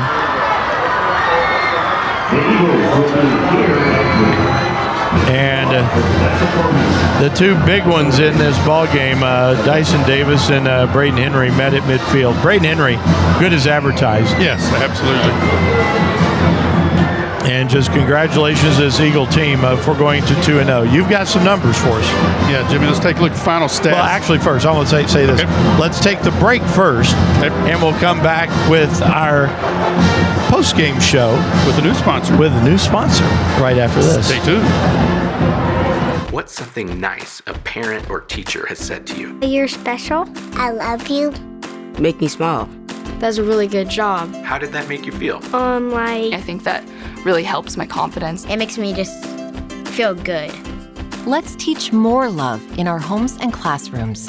Visit parenting.org from Boys Town to explore our vast library of resources backed by over 100 years of experience. For any age, any stage, Boys Town. School sports are played by humans, coached by humans, and officiated by humans. So the next time you're sitting in the stands at a school athletic event, please remember this and maintain your humanity, especially when it comes to judging and critiquing athletes, coaches, and officials. Please show your fellow humans some respect. They'll appreciate your empathy. This message presented by the UIL and the Texas High School Athletic Directors Association.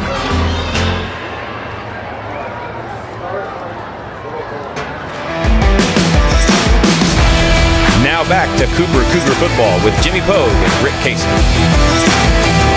Braden Henry has 229 all-purpose yards tonight in leading Abilene High to a 34-13 win over the Cooper Cougars in the 65th Crosstown Showdown here at Shotwell Stadium. And we welcome everybody in to our post-game show brought to you by Taco Casa. Ooh, thanks for Taco Casa becoming a part of this broadcast for us tonight. But, Rick, Braden Henry, like we said, as advertised, every bit as good as we anticipated. Yeah, he is as advertised. Abilene High's got a lot to go around him. They didn't show that in week 1 against San Angelo, but they're a really good team. They've got a lot of weapons, but it all starts and ends with Braden Henry, because if you take your eye off of him, he will burn you in a heartbeat. Yeah. Well, it says a lot for him. We were talking about last year the devastating injury he has, and he comes back and he's even better. So kudos to him. Mike Fullen and James Williamson, they have the black shirts dialed in. Yeah. They were so good tonight. Like I said, Cooper scored on the opening drive. They scored with 4 minutes left in the first half, and then Abilene High pitched a shutout in the second half. Yeah. Abilene High made the plays they needed to make, and when the Cougars gave them opportunities, they took advantage. Abilene High, great job tonight. 34-13 our final. You've got some final stats for us. Yeah, let's look at the team stats first. Abilene High finished with 19 first downs to 16 for Cooper. Abilene High ran the ball 31 times for 205 yards. Cougars ran it 31 times, 112 yards. Abilene High passing was 13 of 21, 1 interception for 258 yards. Jaden Carrillo and Jonathan Rico were 18 of 34, 1 interception for 212 yards. So Abilene High runs 52 plays on the night.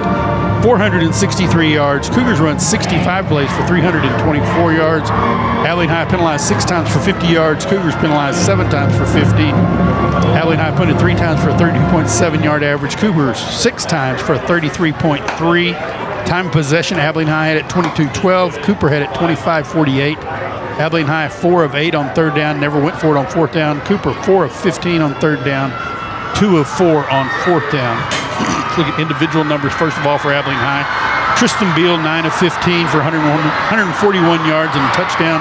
Braden Henry 4 of 6, 1 interception, 117 yards and a touchdown. Braden Henry had 11 carries for 76 yards and 2 touchdowns. Magello Boso had 2 carries for 72 yards and a touchdown. Ethan Joyner 7 carries for 45 yards. John Rangel had 1 for 6. Tristan Beal had 5 carries for 6 yards. Samani Strahan had 2 carries for 3 yards. Josh Castillo 2 carries for 3 yards. Magello Boso 4 receptions for 76 yards and a touchdown. John Rangel 3 catches for 103 yards and a touchdown. Braden Henry 3 catches for 36 yards. Tristan Beal 1 catch for 26, and Ethan Joyner 1 catch for 9. For the Cougars, Jaden Carrillo 15 of 31 interception, 185 yards and 2 touchdowns. Jonathan Rico 3 of 4 for 27 yards. Peyton Ewing 11 carries, 57 yards. Jaden Carrillo 16 carries for 54 yards. Tayden Bender had 2 carries for 3 yards. Markel Sims had 2 carries for -2 yards. Zaylon Johnson had 5 catches for 52 yards and a touchdown. Jace Johnson had 5 catches for 44 yards. Tay Collier had 3 catches for 72 yards and a touchdown. Matthew Balvantine 3 catches for 30 yards, and Maddox Caspel had 2 catches for 14 yards. You know, I think you look at the numbers, and there's penalties that were killers.